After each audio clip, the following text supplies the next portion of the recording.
Hello à tous, bienvenue dans ce nouvel épisode du podcast En Famille. Alors pour cet épisode, comme notre mère est pas là, je me suis dit qu'on allait faire un épisode un petit peu différent. Donc c'est juste moi et Edouard et on va se poser quelques questions. J'ai préparé toute une liste de questions. Je me suis inspiré notamment du questionnaire de Marcel Proust. Je sais que c'est des questions qu'on n'a pas l'habitude d'entendre et ce sera un moyen peut-être aussi pour les gens de mieux nous connaître. Donc j'ai fait un mix en fait entre les questions les questions de Marcel Proust et aussi les questions j'ai vu qui étaient devenues un petit peu virales sur Instagram, sur toutes ces choses-là, et aussi les questions je sais pas si tu connais, ça s'appelle 36 questions pour tomber amoureux. Fan. Et en plus là, comme on est en face à face, ça fait très très date. et franchement en vrai il y a des questions qui sont très Ouais, stylées. carrément. J'ai eu le temps de les parcourir un petit peu. Et juste pour sur ce truc des 36 questions, c'était pour expliquer aux gens, c'est une expérience qui a été faite par deux Américains. Et en fait, apparemment, c'est les questions, si tu les poses à quelqu'un, tu tombes amoureux à la fin. Ouais, j'avais entendu Et je parler crois même que les personnes qui sont qui ont fait des tests sur des cobayes, etc. Et ils sont vraiment tout c'est ce que la légende dit. Ouais, c'est ce que C'est pour que c'est bien marketé leur truc de questions. Exactement. Non, elles sont trop cool ces questions. Et ben vas-y, on peut commencer par la première. Et la première, c'est Quentin. On va parler d'argent. On va commencer par parler d'argent parce que c'est ce qui intéresse les gens. Combien d'argent t'as sur ton compte en banque actuellement? Sur quel compte en banque? Alors, parce que c'est vrai que ça, c'est une question importante. Hein. Est-ce que c'est liquide, pas liquide? Mais en vrai, je pense que là, si je regarde sur mon compte en banque, vraiment genre perso, c'est-à-dire juste moi et que je peux utiliser comme ça, je crois que en vrai, là, je suis en train de me loguer, mais ouais, un petit peu plus de 100 000 euros. Pas mal. Pas mal. Toi, t'as combien? Bah, moi, j'ai exactement pareil. Et comment toi, ça te fait quoi d'avoir quand même, en vrai, parce que je sais que c'est assez rare les gens qui ont genre 100 000 euros sur leur compte en banque. Toi, Ouais, en réalité, je pense un peu de peace of mind quand même. Ouais. Mais finalement, en plus, donc c'est quand même 100 000 euros, mais sur le compte perso. Hein. En banque, on a quand même beaucoup plus. Et je faisais le calcul la dernière fois, et parce que je sais pas, moi, parfois, j'ai un peu cette croyance de merde où je me dis, vas-y, si tout s'arrête, je pense peut-être à 2% de moi, je me dis, tu sais, j'avais un peu cette croyance avant de commencer l'entrepreneuriat où je me disais, genre, worst case scénario, je redeviens SDF, tu vois, et j'avais un peu cette croyance de merde. Mais sauf que là, en fait, j'ai fait un peu les comptes. Et je crois que si on donne tout le liquide, etc., tu vois, si je prends tout le cash que j'ai avec la boîte, etc., et que je divise par genre 70 années, tu vois, et ben genre, je serais bien. Tout simplement. Donc, je serais jamais SDF. Donc ça, c'est quand même pas mal, tu vois. Genre, j'ai un peu cette peace of mind que pour toute ma vie, c'est mon choix. Bon, je vivrai pas, ce sera pas le luxe lifestyle, mais ça marchera, tu vois. Ouais. Non, moi, c'est un petit peu pareil. Je dirais que ça apporte un petit peu de peace of mind, même si finalement, c'est juste un chiffre. Du coup, c'est dur de s'en rendre compte. Ouais. Et on dépense pas, enfin, tu vois, j'ai pas non plus un train de vie incroyable. Un train de vie très, très cool quand même. Mais pas non plus au point de me dire, ah, vas-y, je pourrais pas, c'est sûr, moi, je pourrais pas sur un coup de tête tout claquer et aller acheter, je sais pas, Lamborghini, par exemple. Mais c'est cool de savoir que si vraiment je voulais le faire, je pourrais le faire. Mais bon, je pense que ce serait pas le truc le plus smart pour l'instant. Je suis pas encore assez riche. Déjà, on est allé visiter les magasins Lamborghini un peu pour se mettre dans la vibe, mais non, pas encore. C'est pas encore. Je pense qu'il faut avoir un petit peu plus. Je pense qu'il faut avoir un petit peu plus avant de faire claquer la vie. Avant la Lamborghini d'abord, on verra après. Mais non, en plus, ce qui est pas mal, c'est quand même, ouais, ça ajoute de la peace of mind et sans se mettre en mode survie, tu vois. Tu vois, te dire que t'as 10 ans où t'es bien, tu vois, t'as le temps de revenir. En vrai, en 10 ans, on pourra remonter n'importe quoi, tu vois. Donc, ça, c'était quand même pas mal. Ouais. Deuxième question, Quentin. C'est quoi ta dépense la plus absurde que tu fais dans ta vie? La dépense la plus absurde. Alors, je pense que la dépense la plus. Alors, en vrai, il n'y a aucune dépense que je regrette de toutes les dépenses que j'ai faites. Ouais. Il n'y en a vraiment aucune. Après, je pense que peut-être, genre là où on a été. C'est une dépense qu'on a faite tous les deux, mais je pense que là, on a poussé un petit peu loin. C'est quand on a pris un carré en boîte et que ça nous a coûté 2500 € pour 2 heures, je pense. Ouais.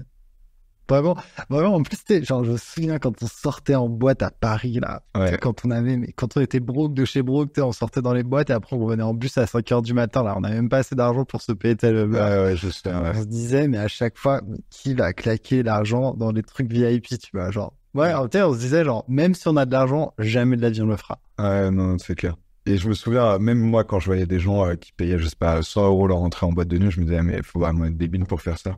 Et 3 ans plus tard, sur le rooftop du Pony, allez, 2500, pas de problème. 2 heures, bon, bah, c'est comme ça va fermer à quelle heure? En plus, ça fermait à 2 heures, on va sortir dans du matin. Ouais, bah, je pense que c'est vrai que ça fait un peu cher la nuit, mais ça reste des très bons souvenirs. Mais ouais, parce que finalement, même pas tant de regrets, tu vois. Après, je me suis dit, bon, c'est vraiment exceptionnel. Les gens sortent presque jamais en boîte. Ouais, c'est vrai. Mais quand on sort, on fait ça correctement. Ouais. Donc non, je pense 2500 € en boîte de nuit. Surtout qu'en plus, on boit pas énormément d'alcool. Non. Donc c'est vraiment, tu payes pour le cas. Mais il y a des histoires de c'est genre, quand même, parce que quand tu payes ce prix-là, t'es quand même très bien reçu. Ah là là. Et c'était tellement marrant parce que genre, on arrive en boîte. Et du coup, genre, toi, tu vas aux toilettes, tu vois, il y en a une queue de l'enfer. Et genre, le mec arrive, me dit, ah, mais il est où ton frère? Je dis, ah, il est en train de faire la queue pour la toilette. Il fait, mais non, il fait pas la queue. Et le mec, il est vraiment arrivé vers toi et il t'a fait passer devant tout le monde. Bon, évidemment, payer 2500 € pour ça, ça fait pas de coup. C'est pas ce que je suis en train de dire. Mais après, il faut dire que c'était aussi dans une des plus belles boîtes, moi, je trouve, de Paris. Ouais, le Bonny a vraiment très, très, très belle adresse, hein. Et pourtant, on en a fait quand même les boîtes. On en a fait beaucoup. Je pense qu'on en a fait beaucoup partout dans le monde. Ouais, quand même. On commence à connaître un peu. Ouais. On dit qu'on sort pas beaucoup. Non, mais c'est vrai qu'on sort. En fait, à Paris, on est sorti quand même beaucoup à un moment. Ouais, on sortait beaucoup. C'est pour ça que la boîte elle marchait.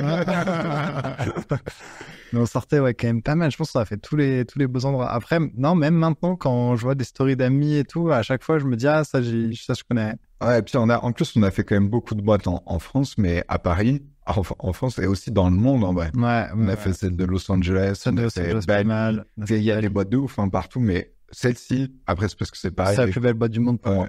Et il y a une vue incroyable. Donc, franchement, pas de regrets. Surtout que c'était des super moments qu'on a partagés en famille. À chaque fois. Et Siegfried, à la fin, alors, il ne parlait pas que de la boîte, mais du coup, notre dernier petit frère qui a dit que ça faisait partie de ses meilleurs souvenirs de toute sa vie. C'est quelques jours à Paris. C'est stylé. Ah ouais, non, mais c'est vrai que c'était incroyable. Donc, en vrai, c'était... Ça, en vrai, c'est une des meilleures utilisations qu'on peut faire avec l'argent. C'est vraiment très... Bah, tu vois, pour donner un petit peu de contexte, hein, c'est Paris, à chaque fois, on y va entre le jour de Noël et le jour de l'an. Ouais, ça fait 2 ans qu'on fait ça. 2 ans qu'on fait ça, ouais. On prend toute la famille et cette fois-ci, on avait assez d'argent pour un petit quart d'étage d'un hôtel 5 étoiles. Mais c'était trop cool. C'était énorme. Mais je pense qu'on avait combien de chambres? 4 chambres. 4 chambres. Ouais, c'était presque un étage. Ouais, c'était presque un étage. Ouais, mais c'était vraiment trop cool. C'est trop cool, tu vois, t'arrives, t'as à l'hôtel et tous les gens, du coup, bah, ils font trop gaffe à toi, tu vois, comme tu joues un quart d'étage.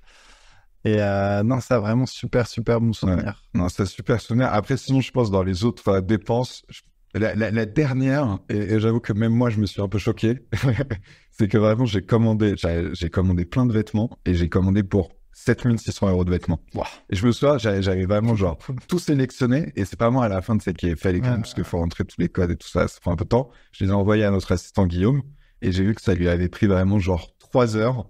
Pour tout prendre. Pour tout, parce que je recevais les notifications SMS de chaque fois qu'il y avait un paiement, et du coup, entre le début et la fin, j'ai vu qu'il s'était passé 3 heures. Donc, merci beaucoup à Guillaume d'avoir... Mais c'est quoi, genre, tu prends les liens des trucs, tu les mets dans... Ouais, en fait, j'avais mis genre des favoris, je les avais mis en favoris dans Google. Ah oui. Du coup, j'avais fait par thème, et j'ai dit à Guillaume, vas-y, tu me commandes tout ça. Et du coup, c'est pour ça aussi, sur le coup, tu te rends pas compte exactement, tu vois, parce que tu vois, il y a un peu de 100 € par là, 500 € par là. Et tu prends plusieurs tailles aussi ou pas? Alors là, j'avais pas pris en plusieurs tailles, en plus, ça. Donc c'était vraiment 7600 €, genre, je prends tout. Parce qu'il faut savoir que Quentin, quand il commande en ligne, habituellement, il prend S, M, L. Du coup, non, mais en plus, le truc qui s'est passé, c'est que après, j'ai commandé des trucs. C'était pas la bonne taille. Du coup, j'ai dû recommander. En tout, T'as pas les problèmes de cash flow? J'ai vraiment dépensé 10 000 €. Ah ouais, putain. Mais après, du coup, il y a des trucs qui vont être remboursés, tu vois. Ouais. Mais en plus, c'est un enfer parce que, bon, en étant ici, tu fais envoyer des trucs en Europe. Là, c'est Guillaume qui est dessus, mais je sais qu'il y a des trucs, j'ai fait, bon, track tout bien quand même. Mais ça va très vite. Ça va très, très vite. Mais en vrai, c'est une dépense qui m'a fait kiffer. Donc, franchement, pas de regret. Ouais, c'est vrai, les vêtements, petit truc avec les vêtements que moi, j'ai pas du tout. Ouais, mais peut-être que moi, avant, je l'avais pas du tout. Et ça vient, en fait, ça peut venir, tu vois, quand on aiguise ton œil. Après, je Est-ce sens que tu penses que c'est venu parce que tu avais plus d'argent ou parce que t'étais... Bah, en fait, moi, je pense que j'aime bien les trucs qui sont beaux. Ouais. J'aime bien les trucs qui sont stylés. Toi, j'aime bien que ce soit joli chez nous. Mais moi aussi, dans l'idée, tu vois. Et c'est plus dans l'exécution après. Après, les trucs, c'est que, tu vois, c'est parce que j'ai rencontré Karl et tout, qui... Une belle dépense, ça aussi. Mais que je ne regrette pas non plus du tout. Combien ça t'a coûté quand ce coaching? Ah, le coaching avec Karl. D'ailleurs, c'est marrant parce que, tu sais, genre, on explique souvent aux gens qu'on a des coachs dans tous les domaines de notre vie, tu vois. On a un coach fitness, on a un coach business, on a un coach mindset. Et du coup, ce qui fait souvent rire les gens, j'ai dit, bah, moi, j'ai pris un mec qui m'apprenne comment bien m'habiller, en fait. C'est un coach en style. Parce que, genre, il y a des trucs que je comprenais pas. Et puis surtout, je voulais quelqu'un qui me disait, ah, vas-y, ça, c'est bien. C'est pas, qui m'apprenne. Et j'ai pris un accompagnement sur un an qui m'a coûté 15 000 euros. Et que je ne regrette absolument pas. Et je sais, quand parce que c'était passé sur ma boîte. C'est là, quoi? C'est juste qu'on regarde ça. Non, c'est un conseiller en image. C'est un conseiller en image, en fait. C'est un peu ça, c'est important.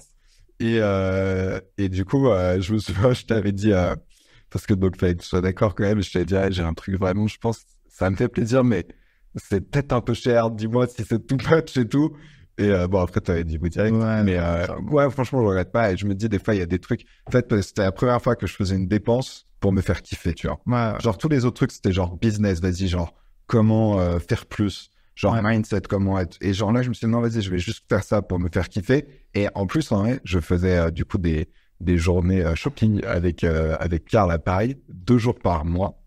Et ça fait partie de mes super souvenirs, tu sais que des fois, ça me manque. Hein. Mais moi, franchement, j'en ai fait une et c'était incroyable. Ouais. Pour le coup, en vrai, tu peux pas comprendre à quel point c'est cool de faire du shopping avec un personal shopper. C'est. Ouais, alors de ne pas dire personal shopper, car ne pas du tout. En vrai, tu l'appelles un styliste. Moi, je dis, un styliste. Ouais, ça. Puis après, moi, il m'a fait faire des trucs trop bien. Il a trouvé un designer, ça, genre un couturier à Paris qui m'a fait faire des pièces. Il m'a fait des pièces sur mesure. Oui, tu vois, t'as des vêtements que t'es les seuls à porter au monde. Ouais, et ça, c'est quand même vraiment stylé. Ouais. Et en fait, ce que j'ai compris, c'est pas si cher que ça en plus. C'était pas si cher que ça par rapport à des marques genre Vuitton, les choses comme ça. Et c'est là où lui, il est trop fort. Ouais. Parce que du coup, il arrive à trouver des trucs qui sont incroyables, mais qui coûtent pas non plus. Tu vois, genre, j'ai jamais acheté un truc. T'as pas de truc Louis Vuitton. Ouais, t'as pas de truc de marque et tout. J'avoue, ça m'a fait bizarre la première fois que j'ai acheté un pantalon de 500 €, tu vois. Mais ça fait partie de mon pantalon préféré. C'est lequel? Le Off-White. Il est stylé. Il est stylé quand même. Il est vraiment stylé. Parce que c'est aux 500 €. Et tu vois, je me dis, il y a d'autres trucs qui peuvent être stylés, genre Zara, ça peut être stylé, des choses comme ça. Mais là, quand même, je dis, c'est quelque chose que tu gardes longtemps. Ouais. Donc, non, franchement, je regrette aucune de ces dépenses. Toi, ta dépense la plus absurde?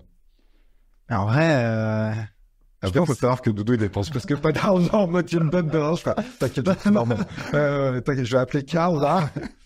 je pense, évidemment, la boîte, tu vois, mais sinon, ça serait plus genre des hôtels 5 étoiles, tu vois, des trucs comme ça, hein, des voyages.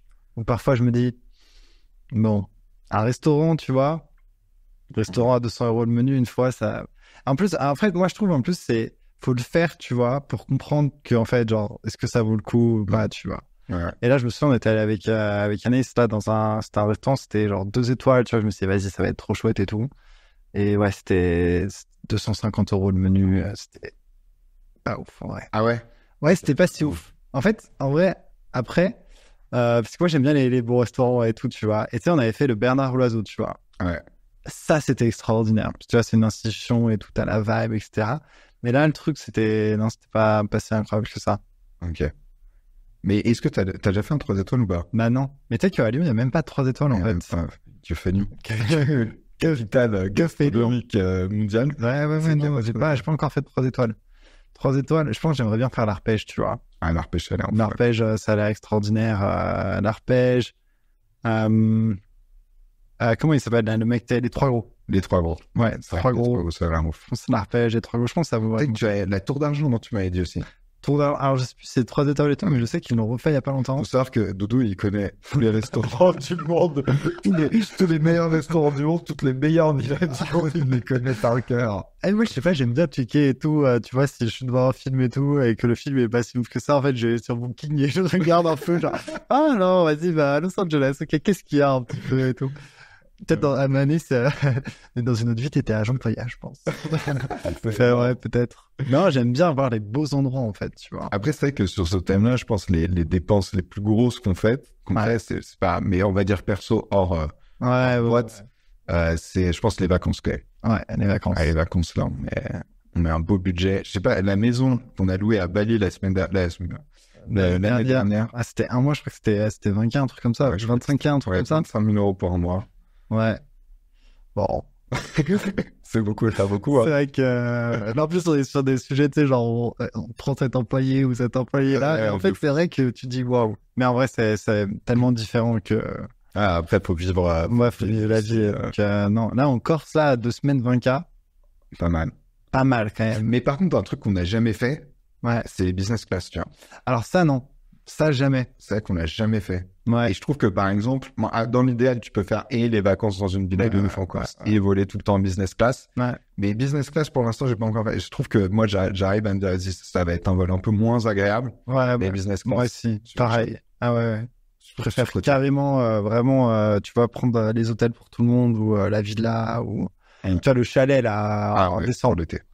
Pour l'été, En décembre, là, c'était pour Noël, on s'est dit, ok, ben, pendant 3 jours, on va inviter toute notre famille. En plus, on est vraiment une énorme famille. Il y avait 20 personnes dans le chalet. Et ben, on a pris un chalet de ouf. Ouais. Et c'était ça, ce business class. En plus, business class, mais c'est tellement expensive. C'est un truc de malade. Genre, je crois que c'est genre 4 fois le prix du billet. Moi, j'ai trouvé un hack que je vais faire maintenant pour les longs voyages. C'est qu'en fait, je vais genre m'arrêter, faire que des vols de 6 heures et m'arrêter dans une ville avant, tu vois, mais qui est stylée, par exemple. Tu vois, genre comme j'avais fait quand on est revenu Necker Island. Tu vois, tu fais genre Necker, Miami, Londres. Il va mettre 4 jours pour aller. Ouais, tu vois, je préfère mettre plus de temps à revenir. Ouais. Et en plus, du coup, tu vas dans des endroits cool, tu fais des nouvelles. C'est ça que Necker, pour le coup, comme on avait eu ce truc de problème d'avion, on avait passé 24 heures à Miami, bah c'était trop bien. Ouais, c'était trop cool. Ça coupe le voyage. Ça coupe le voyage et du coup, tu crées plus de souvenirs et donc du coup, t'as l'impression que tu passes plus de temps et tout, tu vois. Non, je suis d'accord. Non, ça, c'était vraiment chouette. Toi, tu dirais, Dodo, que tu dépenses combien t'as dépensé en 2023? Je pense qu'on est à peu près pareil là-dessus. Hein. Ouais, bah de toute façon, on se verse une solaire. Pas de jaloux. Pas de jaloux. T'as dit quoi? On a dépensé en tout avec toutes les vacances, mais peut-être 200K, non? Un truc comme ça. 200K chacun, je pense, ouais. Je pense en vrai 200K. C'est les vacances qui nous mettent dedans. Hein. C'est les vacances, à chaque fois, c'est les vacances qui nous mettent dedans. Hein. Les vacances. Ouais. Ouais, non, les vacances. Et du coup, ouais, je pense 200K. Et après, nous, on a un petit concept, on se paye. Ah ouais, je pense que les gens, ils aimeraient savoir combien on se paye par mois. Et franchement, j'ai pas de problème à le dire. Même si évidemment, il y a le salaire qu'on fait. Et le plus important, c'est le profit qui reste dans la boîte. Et ça, du coup, c'est hors profit. Mais nous, on se paye en vrai 10-15K. Ouais. Moi, je pense, je me paye entre 10 000 et 15 000 € par mois. Base 10 000. Si la fin de mois est un peu plus compliqué, on fait une petite rallonge. Une petite rallonge. Mais généralement, c'est quand on doit faire, on doit réserver des villas. Ouais, quand on doit bouger, etc. 10-15K. En vrai, c'est pas si élevé que ça. Il y a des mecs dans la team qui sont payés plus cher que ça. Ouais, c'est vrai. Ouais. Mais ouais, après, en vrai, à Dubaï, tu peux pas... Enfin, si, tu peux vivre avec moi, tu vois, et tout. Oui, et c'est pas genre... Tu vois, on n'est pas à 10-15K, aller au restaurant tous les jours, aller en boîte, etc. Hein. On a un train de vie simple, non? On a un train de vie assez simple. Hein. C'est compliqué. Non, on a un beau train de vie, tu vois, mais en vrai, enfin... genre... ouais, enfin... ça pourrait pas être payé genre 5K, tu vois. À part si t'habites à Nera, tu vois. T'as une vie pas cool. Et en plus, ce qu'il faut dire, c'est que quand même, du coup, par rapport à ce qu'on gagne, on a on se paye une petite partie. Ouais, on a toujours réussi à faire ça quand même. Ouais, ça. Notre niveau de vie, on a réussi à l'élever, mais on n'a jamais genre fait des énormes craquages. Puis la grosse différence quand même. Ici, il n'y a pas de taxes sur genre, il n'y a pas l'URSSAF, etc. En fait, c'est ça qui est ouf parce que versus quand on était en France, ça coûtait à la boîte le même salaire. Ouais. En fait, c'est ça qui est ouf. Genre, en France, si on voulait se payer, genre, sortir 10K de la boîte pour ton salaire, en perso, tu touchais peut-être genre 3005, tu vois. Ouais, net. Après, un peu sur le... Non. Après, un peu sur le... Ouais, peut-être un peu plus, quand même. Ah, mais même pas. Non, même pas sûr. Hein. Ouais. Donc, ça c'est un truc de ouf. Donc, en fait, finalement, on se paye même pas plus que quand on était en France. Bah ouais. Donc, ouais, plus dans l'autre côté. Beaucoup plus. Prochaine question, quand c'est quoi déjà la prochaine question? C'est quoi le maximum d'argent que tu as gagné en une journée? Je pense que c'est arrivé il y a pas très très longtemps. On a réussi à battre notre record. Et je crois que c'était 67 000 € en une journée. Ah, c'est ouf. Ouais. Et je crois, je sais plus, le record d'avant n'était pas si loin. Non, pas très loin, ouais. Mais en vrai, 67 000, j'aimerais bien qu'on fasse 100K. Ouais, moi, je pense que ça va arriver cette année-là. Ouais. Ça, ce serait vraiment genre faire un jour à 100K et après faire un jour à 1 million. Et surtout, on a réussi à le faire hors lancement. Non, mais on fait pas de lancement. On fait jamais de lancement. Donc, c'était genre vraiment, normal day ouais. dans le business. Ouais. Donc, 60K. Donc, c'est vrai qu'après, ça reste dur à réaliser quand même. Dur à réaliser. Là, Ty Lopez, il disait 1 million en 2 heures, je crois. Son max qu'il a fait. Ça, c'est... Un jour. C'est sûr. Ouais, c'est sûr. Ouais, ça va arriver avec les States. Ah ouais, alors ça, c'est pas... Ouais, bah toi, t'es plus jeune, mais est-ce que t'as perdu des amis quand t'as commencé à gagner beaucoup d'argent? Pas du tout. Non, en vrai, pas du tout. Après, c'est marrant parce que, en fait, j'ai l'impression qu'il y a plusieurs phases, tu vois. Il y a une phase où, genre, tu passes de 0 à 10K, etc. Et limite, toi, personnellement, moi, je sais qu'il y avait un petit peu un truc d'ego au départ, tu vois, qui commence un peu à genre, se déplacer, tu vois. Et donc, du coup, tu dis, ah ouais, mais mes potes, en fait, d'avant, ils comprennent pas ma life, etc. Et je suis différent. Et tu pars un peu dans ce truc-là. Et tu sais, sur YouTube, c'est vachement... Tu sais, il y a pas mal cette narratif, je trouve. Attends, laquelle? De genre, en mode... genre... ton entourage, il va potentiellement oui, c'est vrai, retenir, etc., tu vois. Et limite, moi, j'étais un petit peu dans ça au départ, tu vois. Puis en fait, quand tu passes un certain stade, en fait, tu dis, putain, mais en fait, non, pas du tout. Et en fait, genre moi, je suis encore hyper proche de tous mes potes de terminale, etc. C'est juste, on n'a pas les mêmes problèmes, tu vois. On n'a pas les mêmes envies de vie, mais on reste très, très potes. Ouais. Après, ils sont plus jeunes aussi. C'est vrai qu'il reste... Tu vois, il y en a aucun qui est rentré dans la vraie vie, vraiment, où il commence toujours à rentrer dans la vraie vie, tu vois, où genre... Moi, je pense que genre t'as une phase où après les gens ils commencent à pas aimer leur job, tu vois, il y a plus de frustration. Ouais, donc carrément. Mais c'est vrai qu'après moi, mes meilleurs amis sont plutôt assez ambitieux, tu vois, et aussi peut-être aussi le fait, sans tu vois, sans me jeter des fleurs et tout, tu vois, mais le fait que tu vois, ils voient que moi j'arrive à faire des trucs comme ça et tout, je pense que aussi, tu vois, tu dis ah, ok, c'est possible, il y a un autre chemin, tu vois. Ouais. Donc non, je mens pas trop toi. Est-ce que tu as perdu des amis quand tu as commencé à gagner beaucoup d'argent? Moi, je pense en vrai, un peu comme toi, majoritairement non. Mais je dirais quand même qu'il y a des réactions différentes des gens et des réactions des fois franchement inattendues. Tu as des gens dont tu n'es pas forcément très proche qui, genre, d'un coup peuvent... sont super gentils, sont pas gentils dans le mauvais sens, mais ils sont vraiment, genre, ils t'envoient des messages en disant « Ah, c'est incroyable ce que tu as réussi à faire et tout », et de façon super surprenante. Donc ça, c'est trop, trop cool. Après, tu as des gens, tu te dis, ah, lui, il va être trop content pour moi. Et en fait, il te dit rien du tout. Ouais. Après, nous, dans tous mes amis proches, je pense que au début, genre, ça fait... Tu vois, surtout que je pense que quand on gagnait 100K par mois, peut-être les gens, je pense qu'ils comprenaient pas trop ce qui se passe. En vrai, j'en parle jamais. Ouais. Quand je suis avec eux, en vrai, j'en parle jamais. Donc, je pense que je sais même pas si ça vraiment... combien je gagne. Et peut-être, ils voient passer des trucs de loin, tu vois, mais je pense que ça fait... Genre, ça va être... Franchement, je sais même pas ce qu'on pense. Peut-être rien du tout, tu vois. et après, par contre, c'est vrai qu'il y a des gens dont j'étais moins proche aussi, mais tu sais, un peu potes qui ont eu des réactions vraiment bizarres, tu vois. Ouais, notamment un qui est vraiment rien compris, quoi. Ouais. En fait, limite, c'est des gens qui sont devenus des haters, alors. Ouais, de ouf. Ouais, ça m'a fait vraiment ça, c'est vraiment bizarre, ça. Les gens, parce que les haters, quand tu les connais pas, tu te dis, ah, ok, tu t'en fous, allez, tu t'en fous. Et après, quand c'est des gens que t'as connus, c'est vraiment bizarre, tu vois. Ouais. Et ça, j'avoue que ça m'a un petit peu surpris. Après, je pense que par rapport, on n'aurait pas tant que ça, j'en ai pas tant que ça non plus. Après, il y a peut-être des gens aussi qui ne disent pas exactement ce que tu penses, tu vois. Ouais. Mais, non, globalement, on est quand même plutôt, je dirais, bien entouré. Ouais, en plus, nous, ce qui est trop bien, c'est que dans notre famille, ils sont quand même hyper soutenants, tu vois, il y en a plein dans leur famille, c'est de l'enfer. Nous, jamais eu de réaction bizarre. Ouais. Que des messages d'encouragement. Même Seb, il est trop cool. Tout le temps, un petit message. Toujours trop sympa. C'est vraiment sympa. Hein. Même, tu sais, Poulou, David, etc. Tout le monde, même, tout le monde en mode on pourrait citer tout le monde. On pourrait citer tout. On pourrait dire pas qu'il y a déjà non, très, même pas, tu vois, notre frère. Il faut partie des premiers à nous avoir vachement encouragés. Donc ça, c'est quand même super cool, ouais, carrément. Quentin, c'est quoi la plus grosse différence que tu as vue entre les gens riches et les gens pauvres? Moi, je dirais que, en vrai, c'est super polémique, mais que, en vrai, les gens riches, eh ben, ils sont quand même beaucoup plus cool que les gens pauvres. Même si, évidemment, ça peut être un peu genre bizarre de dire ça, mais franchement, pour avoir côtoyé les deux, mais je sais pas à quoi c'est lié, mais de façon générale, je pense que les gens riches sont quand même beaucoup plus sympas que les gens pauvres. Ouais, je pense qu'en vrai, t'as raison. Hein. Quand on prend d'une manière globale, il y a évidemment des exceptions et tout. Mais c'est vrai que, tu sais, les gens pauvres, du coup, ils sont plus dans le dur, tu vois. Ils vont avoir un mindset un peu compliqué et tout. Et alors qu'en fait, des gens très très riches, en plus, on en a côtoyé pas mal ces derniers temps. Hein, Ouais, c'est vrai. sur Maker et tout. Hein. Ouais. Et franchement, bah, ouais, je crois qu'on n'a jamais rencontré un mec très très riche où c'était vraiment un mec pas cool du tout. Ouais, alors qu'on a fait quand même beaucoup, on en a rencontré beaucoup. Moi, après, c'est trié parce que c'est peut-être dans les masterminds dans lesquels on va.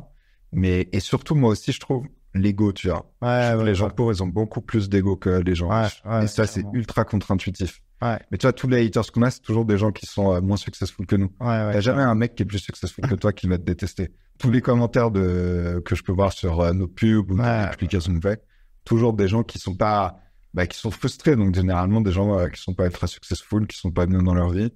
Et ça, franchement, c'est vrai que c'est assez bizarre. Alors qu'en plus, on peut dire ça, alors que nous, on vient pas d'un milieu forcément riche. Ouais. Et on a vécu à Pont-Saint-Vincent, du coup, on voit comment sont. Après, évidemment, il y a des gens qui sont super sympas quand même quand ils ont pas beaucoup d'argent.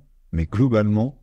C'est vrai que c'est marrant parce qu'en fait, je me revois à Pont-Saint-Vincent. Ouais. Genre, être dans la famille, tu sais, de mes amis, mais qui étaient, mais vraiment, vraiment lower class. Ouais. Et non, mais ils étaient très gentils, tu vois. Mais tu sens, genre, ça tire un peu le diable par la queue, tu vois. Donc, c'est compliqué, tu vois. T'as l'impression qu'ils sont moins heureux. Ils étaient moins heureux, tu vois. Alors que à l'inverse, j'ai côtoyé, tu sais, chez les maristes à Lyon, genre des familles qui avaient quand même beaucoup d'argent. C'est vrai que t'avais l'impression que la vie était quand même beaucoup plus douce, hein. Ouais, je pense que c'est vrai. Hein. Ouais, je pense que ça change ça. Mais alors que c'est marrant parce que quand t'as pas beaucoup d'argent, tu te crées plein de fausses histoires sur comment sont les gens qu'on... Ouais, mais tellement. Tu te dis, ils ont besoin d'arnaquer les autres, ou genre, ils prennent aux autres, tu vois. Ouais. Alors qu'en fait, ça marche pas du tout comme ça. En plus, pour le coup, alors, plus en France, en plus, tu vois. Ouais, je pense que c'est vrai que c'est un peu exacerbé. Ça est hyper exacerbé en France. Mais ouais, tu vois, en plus, là, du coup, je me refaisais dans la tête, genre, tous les mecs hyper riches qu'on a... Et en fait, genre, vraiment, on n'a pas rencontré de pas cool, en vrai. Bah ouais, moi, c'est ce que, en plus, là, dans les entretiens qu'on fait passer, c'est souvent ce que je disais. C'est genre super sympa, qui n'ont pas d'ego, qui sont prêts à partager tout ce qu'ils savent avec toi. Ouais, ils me partagent tout. Je pense qu'ils ont quand même beaucoup plus ce niveau d'énergie de l'abondance. Ouais. Et du coup, ils peuvent genre comprendre que, en fait, si toi tu gagnes, ils gagnent aussi, en fait. Ouais. Tu vois, il y a un peu cette idée-là. Je pense mais en vrai, quand t'es dans les niveaux d'énergie plus bas, genre la pauvreté, manque d'abondance, scarcity, ah là là là là. T'es ça. Merde. Ah non, c'est vraiment chaud. Vas-y, je te pose la question en premier. C'est quoi? Parce que Attends, je te pose la question parce que celle-là, je pense que tu as une meilleure réponse que moi. Ok, vas-y. C'est quoi le meilleur conseil qu'on t'ait donné? Moi, je pense que il y en a plein, mais je pense que si je devais dire un truc, c'est connais-toi toi-même. Et c'est une phrase de Socrate. Ouais, je crois que c'est lui qui dit ça. Et j'ai mis vachement de temps à la comprendre. Mais c'est l'idée que, en fait, parce qu'il y a plein de choses qui sont liées à ça. C'est si tu trouves qui t'es, ce dans quoi t'es fort, ce que t'aimes, plus tu peux, plus c'est facile pour toi de réussir. Et un peu cette idée, en plus, moi, j'ai un peu ce truc l'objectif, c'est de trouver ta mission de vie. Et une fois que tu as trouvé ta mission de vie, c'est juste de l'accomplir. En fait, ce qui est dur, c'est au début de trouver, genre, c'est quoi le truc pour lequel t'es fait. Un peu, bon, moi, c'est une dimension spirituelle, mais de se dire, OK, l'univers, il t'a donné ce don-là, en fait. Ouais. T'es talentueux là-dedans. Du coup, si tu le fais, ça va bien marcher. Si tu le fais pas, ça va moins bien marcher. Ouais. Et en fait, moi, je pense que le truc dans lequel je suis talentueux, c'est l'entrepreneuriat. Ouais. Et sans être prétentieux ou quoi, mais en tout cas, j'ai trouvé un truc dans lequel je suis bon. Et les autres trucs, j'étais bon, mais pas du tout dans la même dimension. Et des fois, je me dis, je pense que même si, je sais pas, je pense que c'est le truc que j'aime faire. Et je pense, je me vois pas trop faire autre chose en fait. Moi, pareil. Ouais. Et puis je trouve qu'en plus, plus t'avances dans l'entrepreneuriat, plus genre le scope il se précise, tu vois. Parce qu'au départ, t'es entrepreneur, mais genre tu fais des sales calls. Ouais. Tu fais le marketing, tu vois, il y a des trucs, genre moi j'aime pas faire des sales calls, tu vois, la vérité, c'est ça quand même. Ça me dérange pas de les faire, s'il faut les faire, je refais, tu vois. Mais genre, il y a, genre par exemple, tu vois, le recrutement, Bah, j'aime bien ça, tu Toi, vois. tu kiffes ça. Alors que toi, je crois que un peu moins, tu vois. Ouais, je pense que c'est surtout le temps que ça prend. Non, mais oui, alors là, j'attends que ça prend, là. Attends, on t'en parle pas, j'ai fait 50 entretiens, là, l'enfer. Mais tu vas faire les derniers et tout, tu vois, genre dire, ok, cette personne-là, je sens, waouh, si on la prend, elle va, tu vois, genre bien mettre les personnes aux bons endroits, ça, Ouais, c'est un ça truc c'est que j'aime stylé. bien, Et ça. je trouve, en plus sur la partie recrutement, c'est plus on avance, plus tu comprends la différence que peut faire une personne en fait. Ouais. Genre d'avoir quelqu'un qui est bon Ouais. versus avoir quelqu'un qui est exceptionnel au même poste, Ouais. c'est genre Game changer. Ouais, c'est un truc de ouf. Et ça, je pense qu'on commence juste à le capter parce qu'on est plus dans la gestion de team en fait. Mais ouais, carrément, tu sais, parce qu'au départ, t'étais entrepreneur, tu recrutes, mais tu recrutes un peu comme ça. Qui sais qui veut travailler sur moi là? Et déjà, il y a quelqu'un qui veut travailler pour moi. Putain, vraiment, bah, bienvenue, tu vois.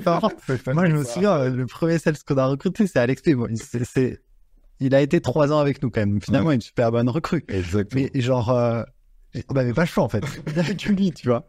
Et c'est marrant parce qu'à l'époque, j'avais fait passer un entretien à un mec, c'était un ancien entrepreneur et tout. Et il m'avait dit, bah, pour le recrutement, si t'as pas le choix, c'est dire que, en gros, t'es pas assez bon en recrutement, tu vois, parce que tu dois toujours avoir le choix de plusieurs candidats, tu vois. Ouais. Et là, du coup, on est dans une position où, genre, sur un certain poste aujourd'hui, genre, on a 8 personnes, tu vois. Possible. Ultra qualifié. Ultra qualifié en plus. Sachant qu'il y a eu 600 candidatures sur ce poste-là. Ouais, tu vois, et en fait, genre, gros learning recrutement, tu vois. Et en fait, genre, parce qu'au départ, finalement, tu comprends pas l'impact de la personne sur ta boîte, tu vois. Mais c'est ce que disait Sean, là, le mec de la TRT, tu vois. People, stratégie, ressources. Et people en premier, tu vois. People en premier, ouais. Et vraiment, ça, moi, je crois que j'aime bien people. Enfin, genre, ça dépend à quel sujet. Que des gens intelligents, s'il vous plaît. Que des gens intelligents. Ouais, ça c'est comme ça. Non, mais c'est bien parce que j'ai l'impression que c'est quand même un des trucs clés j'ai l'impression à la fin. C'est clé quand même. Trop chaud, genre, former des teams, en fait. Ouais. Et en fait, je trouve que il y avait une phrase que j'aimais trop, c'est genre, je crois que c'était dans le football américain, mais ça va dans tous les sports. Et il disait, en fait, genre, cette team-là, elle a essayé de compete avec cette autre team-là. Ouais. Et en fait, elle a pas réussi, mais ce qu'elle a pas compris, c'est qu'ils ont perdu au moment où tu recrutes les joueurs. Ouais, à la draft. Ouais, ils ont perdu à la draft, ils ont perdu au mercato, en fait. Ouais. Et c'est là que tout se joue. Et je pense que c'est... Ouais, en fait, je pense 100%. Et en plus, tu vois, moi, j'aime bien c'est un peu, tu vois, ce mindset de genre, ok, ta team, c'est un peu pas ta famille, mais ton équipe de sport, tu vois. Ouais. Et tu sais, nous, d'ailleurs, je retombais sur un short où c'était Red Hastings qui disait ça. La différence, tu sais, parce qu'il y a plein d'entrepreneurs qui disent genre, ok, moi, c'est ma famille, ma boîte, etc. Et que lui, chez Netflix, c'était pas du tout ça, tu vois. Et c'est vrai qu'au départ, tu peux dire, ok, vas-y, je fais un peu ma famille, genre, tu sais, t'es vachement dans l'émotionnel, je trouve, dans le recrutement. Maintenant, beaucoup moins. Beaucoup plus en mode, genre, allez. Mais en plus, c'est parce qu'on est plus clair aussi avec ça. Plus clair. Et d'ailleurs, toi, quand en recrutement, ils m'ont dit et qu'ils aimaient bien cette idée-là que, genre, on n'est pas une famille, en fait, on est une équipe de haut niveau. Ouais. Et si à un moment, t'es plus haut niveau, bah, tu restes pas, en fait. Et ça, je pense, en plus, on commence tout juste. On commence tout juste. En vrai, il y a des gens qu'on ne fait pas les garder autant. En fait, ça, c'est toujours le truc qu'on se dit. Puis après, c'est pareil pour nous parce qu'on arrivera à le faire si on arrive à augmenter notre niveau. Non, mais exactement. En vrai, tu mérites, t'as les employés que tu mérites. C'est qui nous avait dit ça? Bah, c'était moi, un mec en M&A qui me disait tout le temps ça. Genre, c'était tellement marrant. Genre, M&A, donc fusion acquisition, le genre d'endroit où tu travailles de 9h à minuit, 1h du matin tous les jours. Et il y a un mec qui se plaignait tout le temps des stagiaires, tu vois. Moi, j'étais stagiaire. Ouais, les stagiaires, là, tous les mecs qu'on a, ils sont trop nuls. Ils parlaient pas particulièrement, moi, je suis pas débile non plus, ils n'avaient pas parlé de moi comme ça, devant moi, mais ils disaient, tous les mecs qui appellent, ils sont pas bons et tout. Et t'as le gars, et genre, il disait, ouais, on a les stagiaires comme eux. Mais surtout que les stagiaires M&A, normalement, ils sont trop chauds, les mecs. Ah ouais, ils sont chauds, mais tu sais, après, ils ont des niveaux d'attente. Genre, moi, je me souviens très bien, j'ai fait Neoma. Tu sais, école de commerce, et t'avais un mec, genre, il avait fait Grenoble, tu vois, il avait passé tous les recrutements, enfin, les rounds de recrutement pour être stagiaire.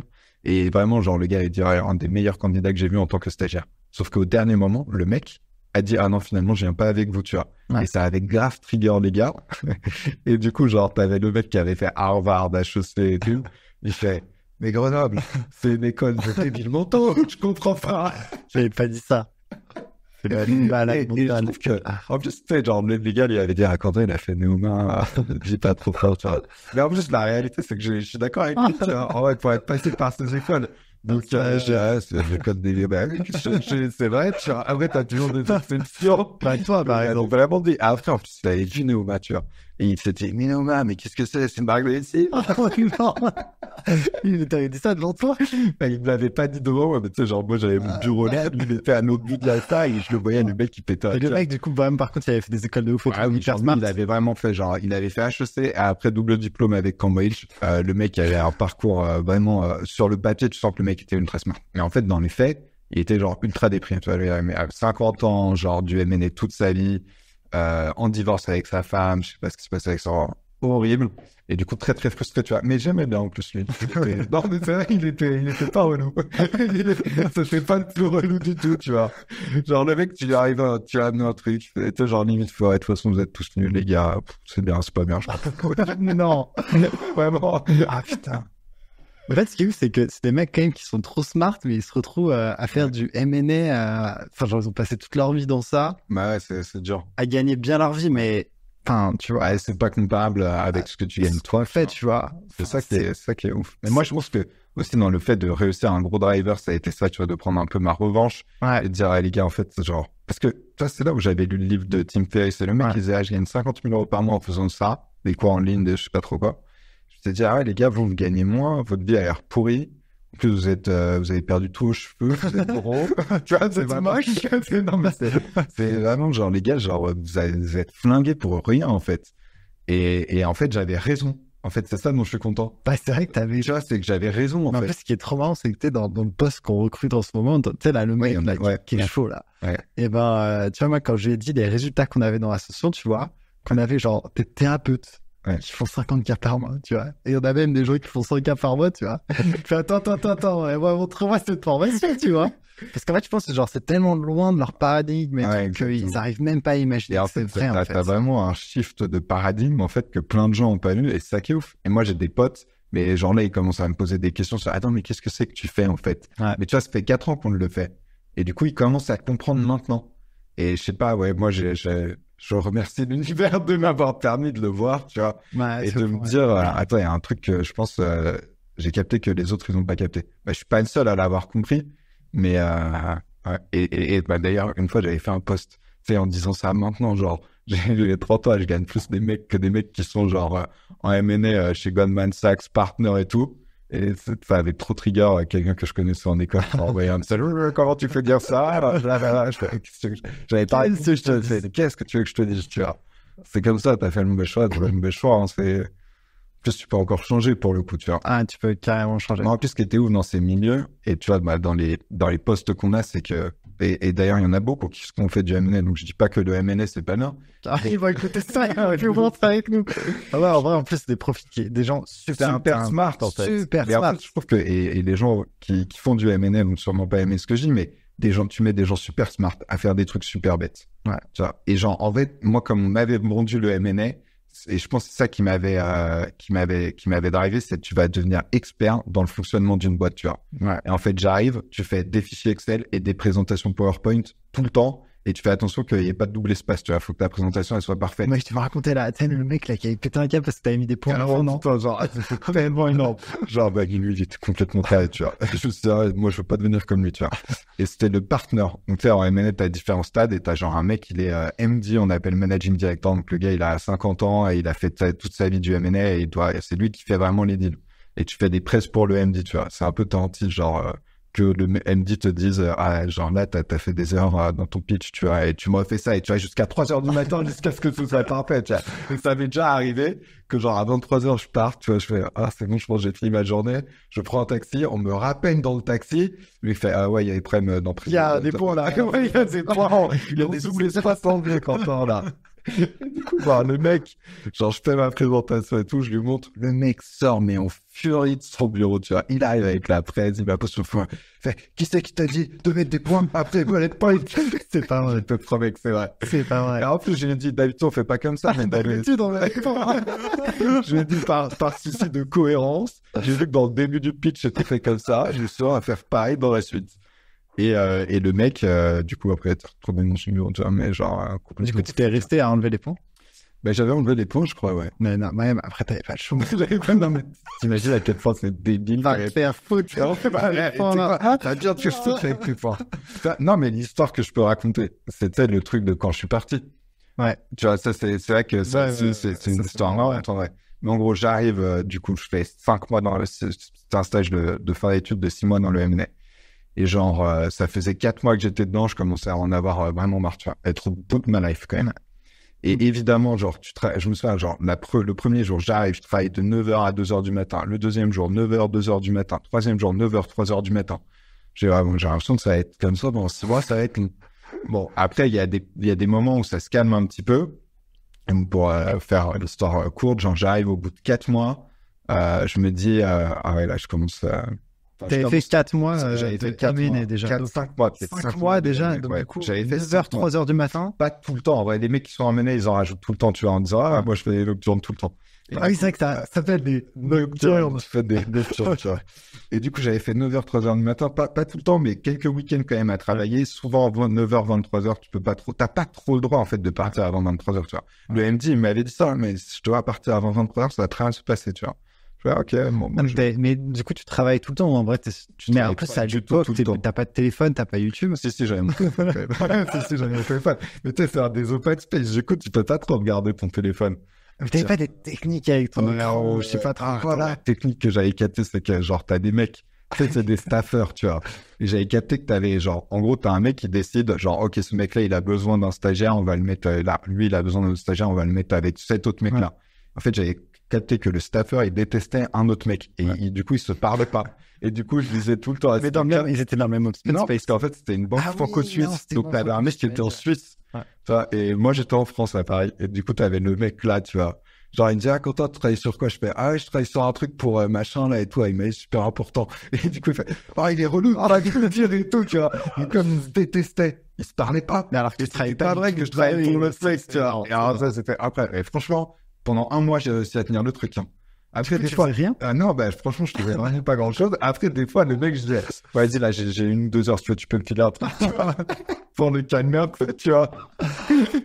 C'est énorme. Ça, c'était magique, tu vois. Et du coup, à un moment, au bout de 5 mois, en fait, c'était la galère de trouver des apparts. Du coup, je squattais, genre, une chambre chez une dame.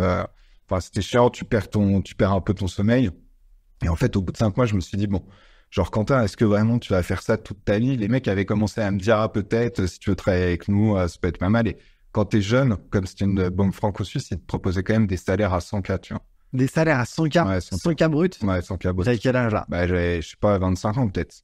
25 ans. Ah ouais, Et en plus, j'avais quand même. C'est beaucoup, ouais. T'as fait avec ton prêt et tout, non? Ouais, j'avais 30 000 euros de prêt à rembourser. Donc, je me disais, ah, c'est quand même, tu vois, ça, tu dis, en plus, on t'avait pas proposé d'aller en Suisse ou je sais pas pourquoi, où là, t'aurais pu, ah oui, voilà, okay, c'est pour ça que c'était très élevé aussi. C'est parce que c'était en Suisse. Ouais, mais c'est énorme. Ouais, c'est énorme, tu vois. Ah ouais. Et donc, je fais ça. Enfin, les mecs, mais ça, ils m'ont pas fait une offre vraiment, genre, concrète, tu vois. Ouais, mais ils me disaient, ah, si tu veux, peut-être et tout. Et je commençais à réfléchir. Et puis, à cette époque-là, tu sais, j'étais en couple avec quelqu'un. Et c'était compliqué parce qu'évidemment, tu peux pas te voir quand c'était séparés, remis ensemble, etc. Et je me souviens, au bout de 5 mois, je commençais vraiment à en avoir marre de ouf, tu vois. Et du coup, le vendredi soir, en gros, j'avais fini un taf qui était important, une mission genre de pitch. Ça avait pris un mois. Il m'avait remis sur un autre pitch, tu vois. Et genre là, il m'avait mis avec le mec le plus fou de la boîte. Pendant 5 fois, j'avais réussi à l'éviter. Et là, c'était pas un Allemand? Ah, c'était un Allemand. Ah oui, le mec était fou. C'est-à-dire que lui, son objectif dans le taf, c'était simple, c'était de partir le dernier. Donc le mec, quoi qu'il arrive, il partait le dernier. Il partait du coup à 3-4 heures du mat. Sauf qu'il était en Suisse, tu vois. Et moi, j'étais en France. Et on avait une chance à Paris, c'est que les bureaux, t'avais un mec de la sécurité, il passait à 2 heures du matin. Et du coup, il vidait il disait non, tout le monde doit dégager en fait. Donc, tu pouvais jamais rester trop bien, ça. 2 heures du matin. C'était ton sauveur. Ouais, c'est exactement ça. Et après, des fois, les mecs, ils négociaient avec lui, des Schmundar et tout. On va faire, ok, vas-y, on va aller jusqu'à 3 heures du matin. Mais les mecs, il y a vraiment des mecs qui travaillent de 9 heures jusqu'à 3 heures du mat. Enfin, genre, du coup, ouais. Après, il y a beaucoup de coke aussi. Ah oui. Ouais, il y a de la coke. Moi, j'en ai pas vu, mais je pense que t'en as beaucoup de ça. C'est sympa. C'est impossible. Ouais, surtout quand t'as 50 ans et tout. Après, ça va être genre pendant 2 semaines, tu vas faire ça, tu vois. Ouais. Mais après, les gens viennent fou. Enfin, c'est vraiment bizarre. Et du coup, le mec, moi, je savais que ça allait pas être bon pour moi ce dernier mois. Ça va pas être bon pour moi, celui-ci, tu vois. Du coup, ils me remettent sur ce pitch-là avec ce gars le vendredi après, tu vois. Genre, alors que j'avais fini tout le pitch, donc tu sais, je t'ai quand même bien donné, je vois, vas-y. Et donc là, ils me remettent avec ce fou. Je me dis, bon, putain, ça sent ça, mon Quentin. Et alors, dans le week-end, genre horrible, du coup, avec ma copine de l'époque, on se resépare, tu vois. Ouais. Là, je fais, oh, putain, là, c'est chiant, tu vois. Et du coup, genre, j'étais en vrai quand même au bout de ma life. Enfin, pas se mentir, j'étais au bout de ma life. Donc, le samedi, je prends le train, c'est pour aller à Lyon. Ouais. Et je fais, voilà, tu sais, j'en parlais avec maman et tout. Je fais, ouais, c'est complexe, là. J'ai l'impression que c'est vraiment chaud. Le dimanche soir, je dois reprendre le train pour retourner à Paris. Ouais. Et je me Et disais... maman, elle te dit pas un truc en partant ou papa? Ouais, elle me dit, franchement, tu peux revenir quand tu veux. Elle m'avait vraiment dit ça. Elle dit, franchement, mon loulou, tu peux revenir quand tu veux, t'es bienvenu ici. Parce qu'en plus, à l'époque, tu revenais pas beaucoup, en fait. Ouais, en fait, franchement, ça faisait 5 mois, c'était la première fois que je revenais, je crois. Non, mais Parce que le week-end, j'étais censé trouver un appart, en fait. Sauf que j'avais pas le time. Ouais. Du coup, genre, je me reposais, tu vois. Et tu travailles le week-end des fois, tu travaillais le week-end. Ah, mais quelle vie d'enfer! Et souvent, je travaillais sur les side projects, en plus, tu vois. Donc, je faisais souvent ça. Donc, enfin. On va envoyer ces passages-là à tous les mecs qui travaillent à MNF. Ouais. En fait, vous êtes chaud. Il y a cette vie-là, elle existe, mais il y a une autre vie qui existe, en fait. De ouf. Et donc, le dimanche soir, je reprends le train, tu vois.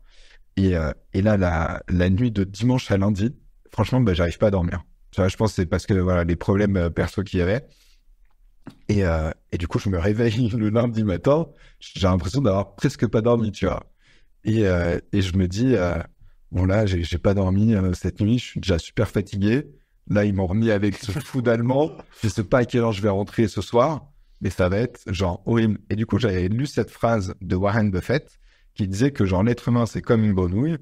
Une grenouille, si tu la mets dans de l'eau bouillante, direct, elle sent qu'elle est bouillante, du coup, elle sort de la casserole. Mais si tu la laisses dans la casserole et que au début, l'eau n'est pas bouillante et que tu la fais chauffer petit à petit, bah en fait, la grenouille, elle va mourir parce qu'elle va pas sentir que c'est chaud, tu vois. Et du coup, genre, je pense à cette phrase de Warren Buffett et je me dis, est-ce que si on t'avait mis directement dans cette situation, tu serais resté, tu vois? Et je me dis, bah non, en vrai, je serais pas resté. Parce que là, je me disais, attends, ta vie, est-ce qu'elle serait pas en train de devenir de la grosse merde, tu vois? Je serais pas la grenouille. Est-ce que je serais pas la grenouille en train de mourir un petit peu? Et du coup, vraiment, je me dis, ah non, mais attends, genre, en gros, là, il te reste un mois. Tu vas rien apprendre de plus, tu vas juste te faire mal, tu sais que de toute façon tu vas pas faire ça. Donc pourquoi est-ce que tu restes? Et moi j'avais toujours cette phrase où je me disais, tu sais, en gros il y a toujours un train qui t'attend, il y a toujours un avion qui t'attend, il y a rien qui t'empêche vraiment de partir à l'autre bout du monde sur un claquement de doigts, tu vois.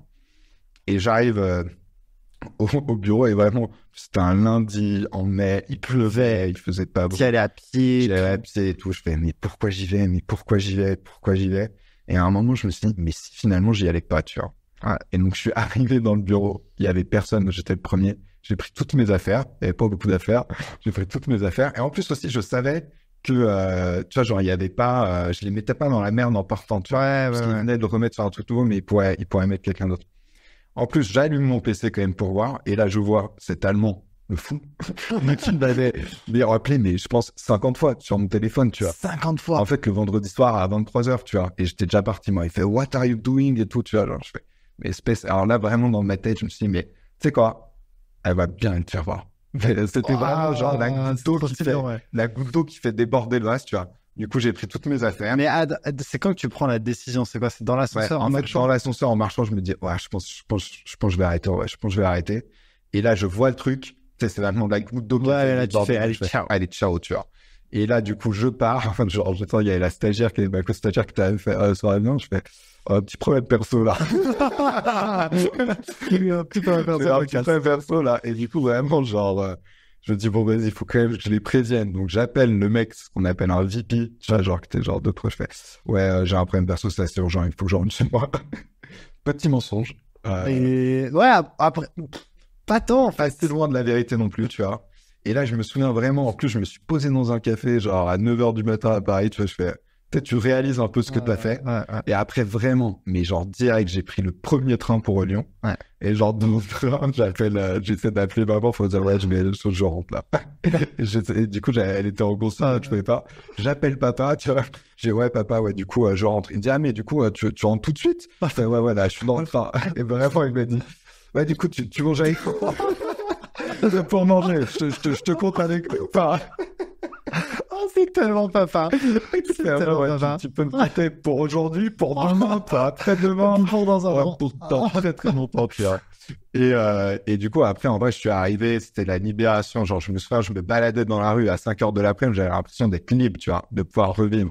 Et après, j'ai dit au mec, en plus, le VP, il a sympa au début, il m'avait dit, bon, franchement, si t'as besoin de plus de temps, n'hésite pas à dire. Je sais pas s'il avait capté à quel point je te donne ma life. Ouais.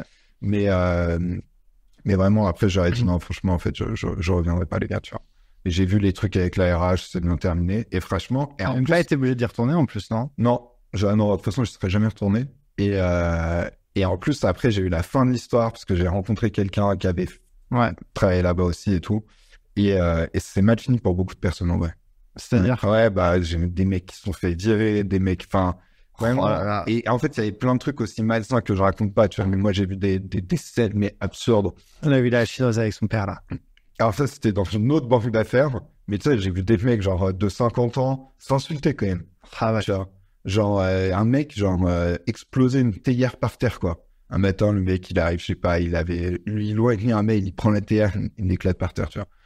Je fais genre, ouais, du coup, il y avait plein de trucs qui étaient quand même pas ouf, qui étaient vraiment pas... C'est ouf qu'il y ait des environnements comme ça. Ouais. Et des gens quand même talentueux dans ces environnements. Des gens à la base talentueux, ouais. À la base, qui sont quand même bons, normalement. Bah, smart, des grosses bêtes de travail, en vrai. Ouais. Mais c'est vrai que tu te dis, genre, après, des fois, t'es dans un truc, t'as du mal à sortir, tu vois. Ouais. Et du coup, il y avait plein de trucs, c'était lunaire. Et je suis vraiment content d'avoir réussi à, tu vois, genre, partir de cet endroit et comprendre qu'il y avait plus rien de bon qui m'attendait dans ce truc, en vrai. C'est marrant parce que moi, j'ai certains potes, le MNS, c'est encore leur go. Je comprends pas le délire, mais je comprends. Hein. Et t'en as plein, ils trouvent que c'est, parce que c'est assez élitiste, en vrai. Ouais. Et des réputations, ça met du temps à s'enlever. Du coup, genre, t'en as plein pour eux, genre, le Graal de la finance. Et c'est vrai, le Graal de la finance, c'est un peu le M&A. Ouais. Et ça reste un domaine où tu vas gagner beaucoup d'argent en étant salarié. Quand t'as 50 ans, tu viens. Ouais, franchement, en vrai, en étant 50 ans, ça dépend du cabinet dans lequel t'es. Après, c'était vraiment dans les trucs stars, genre Goldman Sachs et tout. Tu peux faire 1 million par mois, pas par mois. 1 million par mois, 1 million par mois, 1 million par mois. Ça, ouais, je pense à 1 million par an, tu vois. Mais si vraiment t'as 50 ans, que tu as donné toute ta vie, après, peut-être que c'est plus que ça, mais j'ai jamais entendu des trucs comme ça, tu vois. Donc, tu te mets bien, mais tu vois, par rapport à ce qu'il laisse toute ta santé. Tu laisses quand même ta vie. Ta santé, franchement, c'était l'enfer. Ouais. Donc ça, c'était l'histoire. Ouais, c'est ouf que ça soit aussi attractif. Tu vois, moi, je vois plein de potes. Je sens, tu vois, en regardant ce qui se passe sur LinkedIn, que ça fait des masters en finance, je sais pas trop quoi, etc. Ouais. Et que ça se dirige doucement vers ça, quoi. Ouais. Alors, c'est un monde nul, quoi. Après, je sais pas ce que c'est la trend. Peut-être la startup, c'est peut-être un peu plus trendy, tu vois. Ouais, c'est vrai, mais c'est marrant parce que nous, on a toujours été entre les deux, tu vois. Ouais. Mais les Startup Nation, on n'est pas qu'on n'était pas, non, c'était pas notre truc non plus, ça. Hein. Ouais. Donc, un peu entre deux différents mondes, mais différents écosystèmes. En fait, tu trouves des plus petits écosystèmes qui te conviennent mieux. Ouais. Mais mais M&A, private banking, private equity, tous ces trucs-là. C'est Quentin qui s'est ramassé.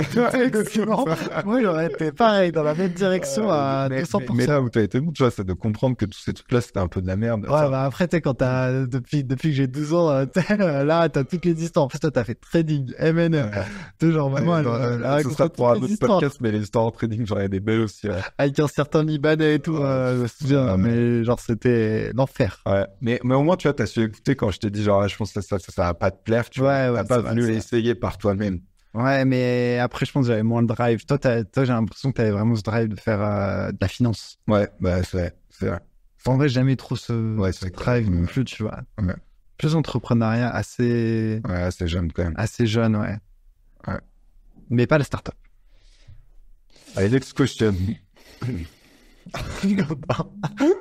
Tu peux nous dire un truc qu'on connaît pas sur toi? Ah là là là là là là. Quelle histoire. Je pense le gros truc que peu de gens savent, et ils sont toujours super surpris quand je leur dis ça, c'est que j'ai toujours pas le permis. C'est un sujet, ça a été tabou un moment dans la famille. Ça me mettait mal. Je me dis, mais comment ça se fait? Non, mais en plus, ce qu'il faut dire, c'est, genre vraiment, j'ai essayé de passer et j'ai pas réussi. Et j'ai fait la conduite accompagnée, j'ai passé une fois, j'ai passé 2 fois, et après, j'ai pas repris le temps, ce qui fait que du coup, je me suis pas réchauffé. Là, je suis en train d'essayer de me réchauffer. Mais j'ai toujours pas le permis. Ce qui est un peu En vrai, en plus, le vrai truc, c'est que ça m'a jamais handicapé. Bah oui, parce que je te le dis tout le temps. Ah, le coquin. Ouais, ça m'a jamais handicapé, on va tout le temps ensemble. Genre, mes potes, du coup, genre, je suis un peu dépendant d'eux. Ouais, Donc, je conduis jamais. Bah, toi, tu conduis très, très bien, faut dire. Ah, le coquin. En plus, c'est vrai que moi, du coup, quand j'ai passé le permis, là, en plus, toi, tu m'avais loupé plusieurs fois. Valentin, il l'avait loupé plusieurs fois. Audrey l'avait loupé une fois aussi. Je me suis dit, ah, c'est impossible. Je l'ai pas allé, c'est, genre, j'y vais, mais comme ça, c'est sûr, je vais le louper. Et je l'ai eu. Ouais, moi, j'ai eu la chance de l'avoir eu direct. Après, il y a quand même pas mal de chances qui jouent, hein. Parce qu'il y a l'instructeur et tout, tu vois, genre, il suffit d'une voiture un peu mal placée pour pas l'avoir, tu vois. Et Siegfried, il a eu du combienième coup? 2-3, je crois, aussi. 2-3e. Ouais, je crois qu'il a un peu galéré aussi, hein. Ouais. Bon, bah, moi, j'ai toujours pas. Ouais. Et tu sais, en plus, c'était la vanne, parce que avec Siegfried, on a, je sais pas, ah oui, genre 13 ans d'écart. Et maintenant, quand j'avais 20 ans, tu sais, qu'on voit que je l'ai pas 22, il l'a pas 23, il l'a pas 24, et bref, Siegfriid, il va finir par l'avoir avant toi, quand même. C'était tout le monde disait ça. Tout le monde disait ça. Ton dernier petit frère. Qu'est-ce que je te dise? Qu'est-ce que je te dise? Et il a vraiment eu avant moi, quoi. Donc maintenant, c'est lui qui me conduit en plus. Donc j'ai des chauffeurs partout, tu vois. Mais oui, c'est ça. Donc, parce que du coup, maintenant, quand tu sors avec lui, bah lui, il peut prendre la voiture. Moi, quand on va en voyage ensemble, c'est moi qui conduis tout le temps. Ouais. Et après, en plus, maintenant, j'ai un niveau de revenu quand même où je peux prendre des taxis même qui sont super longs. Bah ouais. Tu vois, genre la dernière fois pour le Nouvel An, pour aller rejoindre mes potes, je sais pas, j'ai dû prendre 2 heures de taxi. Tu vois. Et c'est vrai que pour la majorité des gens, c'est beaucoup d'argent. Combien 2 heures de taxi? Je sais même, mais pas tant que ça. 200, non? Bah ouais. Je pense. Mais ouais, mais c'est vrai, c'est pas. Toi, du coup, j'ai jamais eu me poser de questions genre, ah, vas-y, genre, faut que je m'achète une voiture. Toi, j'ai jamais eu à payer ces trucs-là. Du coup, genre, plus fois, c'est l'enfer de conduire, hein. Bah ouais, c'est horrible. C'est horrible. C'est genre, alors que sinon, tu peux écouter des podcasts, regarder des vidéos. C'est trop bien. Donc, et je pourrais dire, en plus, que ça, c'est un peu mon objectif, secret, tu vois. Enfin, pas vraiment secret, mais que j'ai envie que ma première voiture, ce soit une Porsche. Ouais. Mais moi aussi, je pourrais dire ça, là. Et du coup, je pourrais dire, genre, la première voiture que j'ai eue, c'était ça, tu vois. Ouais, j'avoue, non, c'est stylé. Ouais. Toi, mais avoir un chauffeur, c'est... Next step. Next step, hein. On va faire claquer l'appart et après on va faire claquer tout ça, avant tout dans le cassos. On va faire claquer l'appart et le chauffeur après. Ah, mais en vrai, t'es bien, hein. Ouais, non, de ouf. Toi, je dirais que c'est quoi le truc qu'on sait pas sur toi? Attends, là, tu prends un peu de conseil, j'avais même pas pensé à cette... Je n'avais pas pensé que je retournerais à la question. En vrai, il n'y a pas grand-chose qui me vienne. Vas-y, on te laisse. Mais toi, tu dirais quoi? Peut-être tu sais mieux quand.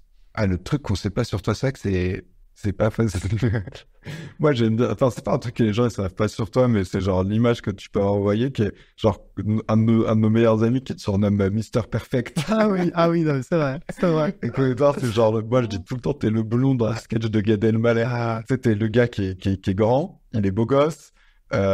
Tous les sports, il les fait trop bien, il sait trop bien surfer, il sait faire de la moto, il a le permis moto, il a le permis bateau, il a le permis voiture, il a passé le permis avion, il sait faire du golf, tu vois, genre, en fait, c'est le genre de mec où genre, tu t'attaques à un domaine et le mec te dit excellent, et tu sais pas pourquoi, tu vois, et genre, le mec à 23 ans, millionnaire, c'est impossible. Et c'est vraiment genre, c'est vraiment le blond de Gad Elmaleh, tu vois. Ouais, et c'est vrai que c'est rare, mais je pense que en vrai, il y a des gens quand même qui ont un truc en plus, tu vois, un peu exceptionnel, et tu sais pas pourquoi, tu vois. Et c'est comme ça. Il y a des gens, non, mais c'est vrai que t'as des gens, quoi qu'ils fassent, ils galèrent, tu vois. Ça galère. Bah toi, c'est ça réussit, tu vois. Et du coup, je pense que c'est vrai que c'est un truc qui est à souffle, mais normal, tu vois, genre, ça peut pas être tout le monde, en fait, qui est comme ça, tu vois. C'est genre, les probas et les statistiques, quoi, c'est genre, toi, des Elon Musk, t'en as un tous les 100 ans, tu vois, bah, des doudous, t'en as pas beaucoup, tu vois. Et du coup, je crois que cette définition de Mr. Perfect, c'est vraiment, c'est Mr. Perfect, quoi. En fait, du coup, t'as pas des gros trucs, genre... Ouais, non, c'est vrai que moi, j'ai de la chance, j'ai pas des... Tu sais, il y a pas, genre... Tu sais, il y a des gens... d'extérieur, tu penses qu'ils sont parfaits, etc. Ouais. Et en fait, tu creuses à l'intérieur et genre, tu vois, il y a des problèmes perso à gérer. Tu vois, t'as jamais fait des grosses dingueries, genre des trucs chelous, tu vois, Non, moi, je suis hyper assez stable quand même. Ouais. Donc. Mais je pense, enfance parfaite, tu vois. Ouais, ça c'est vrai. Famille de ouf. Ouais, ça c'est vrai. Ça, je pense, c'est game changer, tu vois. Ouais. Mais toi, en vrai, aussi pareil, on pourrait. Pareil. Ouais. Bah, un peu moins réussi. Non, pas du tout. Non, mais après, c'est stylé de se dire, et tu vois, peut-être que, et en plus, je suis sûr que Cyprien qui est le dernier, ça va être encore une version exactement. Parce Parce que du coup, t'arrives à t'asseoir sur... Moi, je me suis assis sur tes épaules, si puis s'asseoir sur mes épaules. Mais après, encore une fois, tu vois, genre, il y en a plein qui ont des grands frères et genre, ils ont trop d'ego ou ils mettent des choses comme ça entre eux et du coup, ils n'arrivent pas à s'asseoir. C'est la phrase de Newton qui disait si j'ai vu aussi loin, c'est parce que je me suis assis sur les épaules des géants. Bah ça c'est... Bah alors ça, on le fait trop bien, ça. Ouais, ça, c'est un truc qu'on fait très Ça, c'est un truc qu'on est très, très fort. Ouais. Très fort pour copier-coller, tu vois, on se prend pas la tête. Mais tu sais que je le disais, là, en plus dans les entretiens qu'on fait passer, je le dis genre, c'est important ce qu'on fait, mais c'est important ce qu'on fait pas. Et ce qu'on fait pas est encore plus important que ce qu'on fait finalement. Ouais. Et je pense que je sais pas pourquoi, pas plus de gens font ça. Mais un truc d'ego, moi, je pense en vrai, pas mal. Hein. Mais tu vois, même tous les gens et tout qu'on accompagne, genre, il y en a, c'est parfait. C'est assez calé, tu vois, ça copie. Ça marche, tu vois. En vrai, genre, par exemple, là, dans mes trucs de dingo, tu vois, genre, il y a une personne dans l'ascension qui nous a rejoint, là, c'est le copain de Cypre. Ouais. Tu sais, le mec il a quoi? Il a 18-19 ans? Ouais, 18-19 ans. Genre, il paye un accompagnement qui est quand même assez cher et tout, la boîte, mais tu vois, il fait déjà 10K par mois. Bah, s'il a réussi, c'est parce qu'il a suivi, mais tous mes conseils, quoi. Ouais. Et genre, je me souviens quand c'était lunaire, genre, on allait jouer au basket, on allait prendre des gagnes à Charpennes et tout, tu vois. Mais entre deux gagnes et tout. Ouais, pour les Facebook 4, du coup, là, j'ai un petit problème de CTR et tout. Tu vois, je lui disais, bah, en fait, faut faire ça, etc. Tu vois, ils nous ont vraiment bien copié-collé. Et ça marche trop bien, tu vois. Ouais. Et genre, 3-4 mois après, tu vois, ils rejoignent l'ascension et là, ils vont pouvoir en plus coller. Et à contrario, tu vois, il y a des gens, bah, ils font pas ce qu'on leur dit de faire, tu vois. Ouais, ça, c'est vrai que c'est ouf. Et c'est vrai que même là, parmi les gens, tu sais, qu'on a en candidature, en fait, parce que ce qui est dur, c'est que t'as plein d'idées qui sont, genre, sur le papier trop stylées, mais les gens, ils veulent trop réinventer la roue. Ouais. Tu vois, ils disent, attends, moi, je suis un peu plus intelligent que les autres. Ah ouais, je pense que j'ai vu un truc que les autres, ils ont pas vu. Et en fait, ça arrive jamais. Si les gens, ils le font pas, sûrement, c'est une très, très mauvaise idée. Ouais, nous, là, on a l'exemple tout le temps de ce mec en tête. Il fait 30 millions par an. Ouais. Il le fait pas. Mais on fait pas. Ouais. On fait pas. C'est simple. Tu vois, après, il y a certains trucs où, évidemment, hein, c'est une question de balance, tu vois. On peut. Et encore. Tu vois, moi, c'est encore ce que tu vois, en fait, c'est vrai. Si on le copiait plus. Ouais, c'est vrai. Ça marcherait encore mieux. Ça. Après, nous, on a une approche entrepreneur où, genre, il y en a, enfin, genre, c'est différentes approches, tu vois. Nous, je sais que, par exemple, on aime bien les mecs de requête Internet, tu vois. Ouais. Il y a plein de mecs entrepreneurs qui les détestent, tu vois, parce qu'ils trouvent qu'il n'y a aucune valeur ajoutée, nanana. Mais en vrai, moi, je trouve que c'est des mecs, vraiment, je trouve que c'est hyper impressionnant, tu vois, ce qu'ils ont fait. Ouais, je suis d'accord. Moi, j'aime bien aussi. Moi, j'aime vraiment bien aussi. Ouais. C'est qui? C'est le mec David Sachs, c'était le mec de All In Podcast. Ouais. Je vois une vidéo, c'est il y a 10 ans, et il disait « We have to kill Rocket Internet ». Ah ouais? Ouais. Quel drôle d'idée. Mais ouais, non, c'est que j'aime bien ce modèle. Alors, une question pour toi qui est pas mal, parce que je sais que c'est une question que tu poses presque à tous les entrepreneurs que tu rencontres. Ouais. Et la question, c'est quel conseil est-ce que tu donnerais à ton jeune toi? Alors après, le truc, c'est qu'évidemment, tu es très jeune, tu vois. Ouais. Mais je sais pas, tu vois, si tu prenais une version un peu plus jeune de toi, quel conseil est-ce que tu lui donnerais? Bah, je pense qu'en vrai, je dirais de pas. Je pense que en fait, pour aller plus vite, mettre un mindset, genre encore plus travailler sur ton mindset, tu vois, te dire vas-y, y a pas de barrière limitante, tu vois, dream bigger et tout, tu vois. Et c'est quand même souvent un conseil que tu vois les mecs là sur Maker et tout, ils nous ont donné quand même. Ouais, c'est vrai. Et finalement, en fait, c'est le game, c'est dans ta tête, tu vois. Ouais. Donc ouais, plutôt bien travailler sur ce mindset. Après, je trouve qu'on l'a bien fait, tu vois, mais je pense qu'on pourrait, je peux encore m'améliorer, tu vois, par rapport à ça. Et tu vois, même le mec Eric Larchevêque, hein, c'est le premier truc qu'il nous a dit. Hein. Ouais, c'est vrai. Mindset et tout. Ouais. Moi, je sentais, j'avais des petites failles mindset. Hop, là, j'ai refait la mindset week de Sam, tu vois, et ça remet dedans, tu vois. Ouais, c'est vrai. Donc ouais, toi, tu dirais quoi? Moi, je dirais que, alors, c'est quel conseil est-ce que je donnerais à mon jeune moi? Moi, je pense que le conseil que je donnerais, c'est vraiment de pas écouter les autres. Ah, c'est beaucoup plus stylé que moi. Non, bah, après, parce que c'est vraiment des trucs. Je trouve que quand t'es plus jeune, t'as 20 ans, t'essaies de comprendre un peu tu vois, genre, le monde, comment est-ce qu'il fonctionne, tu vois. Ouais, du coup, genre, tu vas chercher plein de conseils, et tu sais, t'as des mecs qui ont 50 ans, et tu fais, ah putain, il me dit ça, je pense qu'il doit vraiment avoir raison, ce mec-là. Ouais. Et en fait, tu dis, ah, mais j'ai un petit doute quand même, tu vois, t'as un peu une intuition, un gut feeling, tu vois. J'ai l'impression que, je pense, je sais pas, mais vas-y, je lui fais confiance. Et en fait, avec le recul, je me suis rendu compte que tous les conseils qu'on m'avait donnés, de la grosse merde. Franchement, nul. Franchement, mais n'importe En fait, quoi. on conseille des mecs qui sont pas genre Ouais, là où tu veux aller. tu vois. Ouais. Mais même, en fait, ce qui est genre, franchement, un truc qui m'a vachement marqué, c'est là, je regardais un podcast d'un mec qui interviewe des gens qui font du M&A, tu vois. C'est le mec de Jocaris, là? Ouais, Jocaris. Et je crois que c'est stylé. Franchement, c'est ce qu'il fait. Franchement, c'est ce qu'il fait. Mais en fait, je me disais, genre, quand on était sur l'île de Necker Island, tu vois, t'avais genre l'ancien CMO de Tai Lopez. Et il me dit, moi, mon objectif à 25 ans, c'était d'être millionnaire, tu vois. Ouais. Bah, je me dis, franchement, il faudrait qu'il y ait plus de mecs qui se disent ça, en fait. Ouais. Moi, mon objectif, c'est d'être millionnaire. Ouais. Tu vois, c'est pas genre, mon objectif, c'est pas d'être partenaire chez je sais pas quoi, tu vois. Ouais, grave. Et en fait, du coup, tu prendrais des directions super différentes. Parce que moi, je pensais que mon objectif, c'était, tu vois, genre, de gagner beaucoup d'argent. Et du coup, pour faire ça, je peux faire du trading, je peux faire ça. Et en fait, tu vas sur la mauvaise voie. Ouais. Tu vois, genre, et du coup, tu vas écouter des conseils. Bon, après, je me suis vite rendu compte que tous ces gens-là étaient fous, tu vois. Et c'est vrai que c'est dur de trouver les mêmes conseils. Je me souviens même, quand j'étais dans mon école de commerce pendant une semaine, ils avaient fait venir plein d'entrepreneurs. C'était la semaine entrepreneur. Ouais. Vraiment, le truc que j'en avais retiré de cette semaine, c'est ça a l'air d'être entrepreneur. Je comprends pas pourquoi les gens font entrepreneur. Ça a l'air dur, tu gagnes pas beaucoup d'argent, tu galères pendant des années. Horrible, tu vois. Et du coup, c'est vrai que, genre, en fait, tu dis, il y a très, très peu de gens qui donnent des bons conseils. Et je trouve que vraiment, t'as un truc, c'est tu sais, genre, un drame dans la vie, c'est de devenir plus vieux, mais pas plus sage. Ouais. Et je trouve qu'en fait, il y a plein de gens qui sont vieux, enfin, vieux, genre, je sais pas, genre, ils ont 40, 50, 60. Ouais. Et tu dis, putain, ce que t'as compris de la vie, c'est pas incroyable quand même.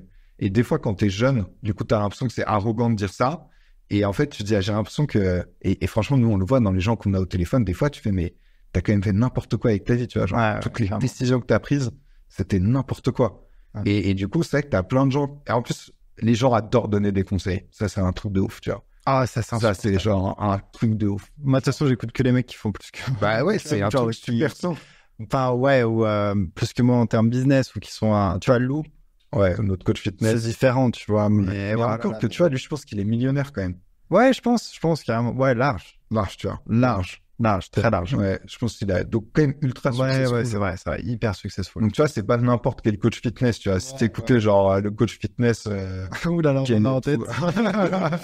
toi qui est trop fort en fitness, mais du coup genre et je trouve genre mais sur ton truc là, je mettais tu sais genre j'avais mis en story, je trouve que ça c'est un bon exemple. Ouais. On a 1 million d'euros chacun sur notre compte en banque, tu vois. Ouais. Et là la grosse question qu'on se posait, c'est comment l'investir. Vraiment 1 million d'euros en liquide. Cash perso. Tous les mecs te disent c'est complètement débile, mec. Je demande à un mec qui a plus que moi. Genre, le gars, il fait 4 millions par mois et tout. Je lui dis, toi, comment t'as investi? Comment t'as appris à investir? Qu'est-ce que tu ferais si t'avais 1 million d'euros en cash? Il me dit, 1 million d'euros en cash, c'est rien. Franchement, fais rien. Juste cherche à gagner plus d'argent. Tu te reposes la question quand t'es à 10 millions. Il me dit, à la limite, à partir de 5 millions, tu peux commencer à y réfléchir. 10 millions, c'est mieux. Et du coup, il m'a dit vraiment, perds pas une cellule de ton cerveau à réfléchir comment investir l'argent. Et je trouvais que c'était un bon truc. En plus, l'histoire est marrante quand même. Je partage ça, genre, sur mon Insta en story. Le nombre de personnes qui m'ont dit, c'est mieux de mettre ça dans le S&P plutôt que, genre, ce soit sur un compte en banque, tu vois. Je fais, mais toi, t'as rien, en fait. T'as même pas 10 000 euros sur ton compte en banque, tu vois. Et je dis pas que c'est mieux d'avoir 1 million d'euros. Enfin, chacun ses objectifs. Mais, tu vois, genre, t'en sais rien, tu vois. Et tu viens de donner des conseils et t'en sais rien. C'est comme tous les mecs qui disent genre, tu aurais fait enfin, genre, et ça, j'avoue, ça me rend dingue. Ouais. Et du coup, c'est un petit exemple qui dit genre, sur les trajectoires de vie, t'as quand même des gens, enfin, les meilleurs exemples, c'est genre, je sais pas, les conseillères d'orientation en 3e, combien de destins elles ont fait, tu vois. Genre, c'est vrai. T'as des trucs tragiques. Les profs, tous les mauvais conseils qu'ils te donnent, tu vois. Ouais, mais genre, les profs, ils sont, en vrai, on en reparlait la dernière fois avec Anaïs là, mais crazy people. Ouais. Franchement, moi, je crois qu'il y en a peut-être 2 bien, tu vois. Sur toute ma score, toute une spécialité, tu vois. Alors que pourtant, en plus, nous, on était quand même dans des bons lycées et tout, tu vois. Ouais. On était pas dans les lycées ZEP et tout, tu vois, mais oh là là, en plus, c'est des gens avec qui tu passes tellement de temps et tout. C'est un truc de ouf. Donc, je trouve que, en plus, c'est ça qui est triste sur les conseils, c'est que, genre, un mauvais conseil, c'est vraiment pire que pas de conseil. Ouais, 100%. Limite, mieux rien dire à quelqu'un que dire ça. En plus, je trouve, moi, quand je demande un conseil à quelqu'un, tu vois, je trouve un bon truc à dire, c'est le premier truc que je vais dire, c'est que je sais pas, ouais, tu vois. Ouais. Les tests, c'était à Bernard Arnault, là. J'ai vu un Reels, il disait exactement ça. C'est un mec qui lui pose la question. Ouais, c'est stylé. Il lui dit, genre, mec, quel conseil est-ce que tu donnerais à un jeune, tu vois? Il me disait, honnêtement, la plupart des conseils que j'ai reçus, c'était n'importe quoi. J'ai le même constat que Bernard Arnault. Non, en vrai, c'est marrant que tu dis ça. Là, ça me revient le réel, c'était, etc. Et il parle et tout, et il dit que, honnêtement, là, je pourrais essayer de donner des conseils, oui, mais même moi, j'ai sûrement tort, en fait, tu vois. Ouais. Et franchement, c'était assez stylé, ça. Ouais. Ça, c'est... Donc, en vrai, c'est vrai que, genre, écouter presque personne, quoi. Et juste, en vrai, et ce que tu disais, écouter les personnes, les conseils que de personnes qui ont réussi à faire exactement ce que toi, tu as réussi à faire. Et tu trouves pas toujours quelqu'un qui a réussi à faire exactement ce que tu veux, mais se rapprocher le plus possible. Ouais, et nous, pour le coup, par contre, quand on trouve la personne, on fait genre, waouh. Genre, c'est vraiment un tunnel, le truc. Et moi, je trouve que ce qui est bien, c'est de se dire, vas-y, je vais écouter ces conseils jusqu'à ce que je le dépasse, en fait. Et tant que je l'ai pas dépassé, je cherche même pas à comprendre. Et je le vois, genre, même nous, dans notre mastermind, certains, des fois, qui vont écouter les conseils d'autres personnes, je dis, c'est pas bon, tu vois, parce que, genre, en fait, tu vas mixer des méthodes qui va pas être mixé. La méthode est la meilleure méthode, je pense, quand même. Donc, et ça, c'est vrai que c'est un truc de ouf, quoi. Ouais. Faut mettre vraiment, genre, je trouve, des œillères, quoi. Ouais, nous, il dit tout le temps stay in your lane. Ah ouais. Mais ça, c'est vrai que c'est un truc stylé, genre, comme un pilote de Formule 1. Ouais. Tu restes dans ta ligne. Tu regardes pas les autres, en fait. Tu restes focus. Je trouve que ça, c'est vraiment bien. C'est quoi ton plus grand accomplissement, ce dont tu es le plus fier dans ta vie?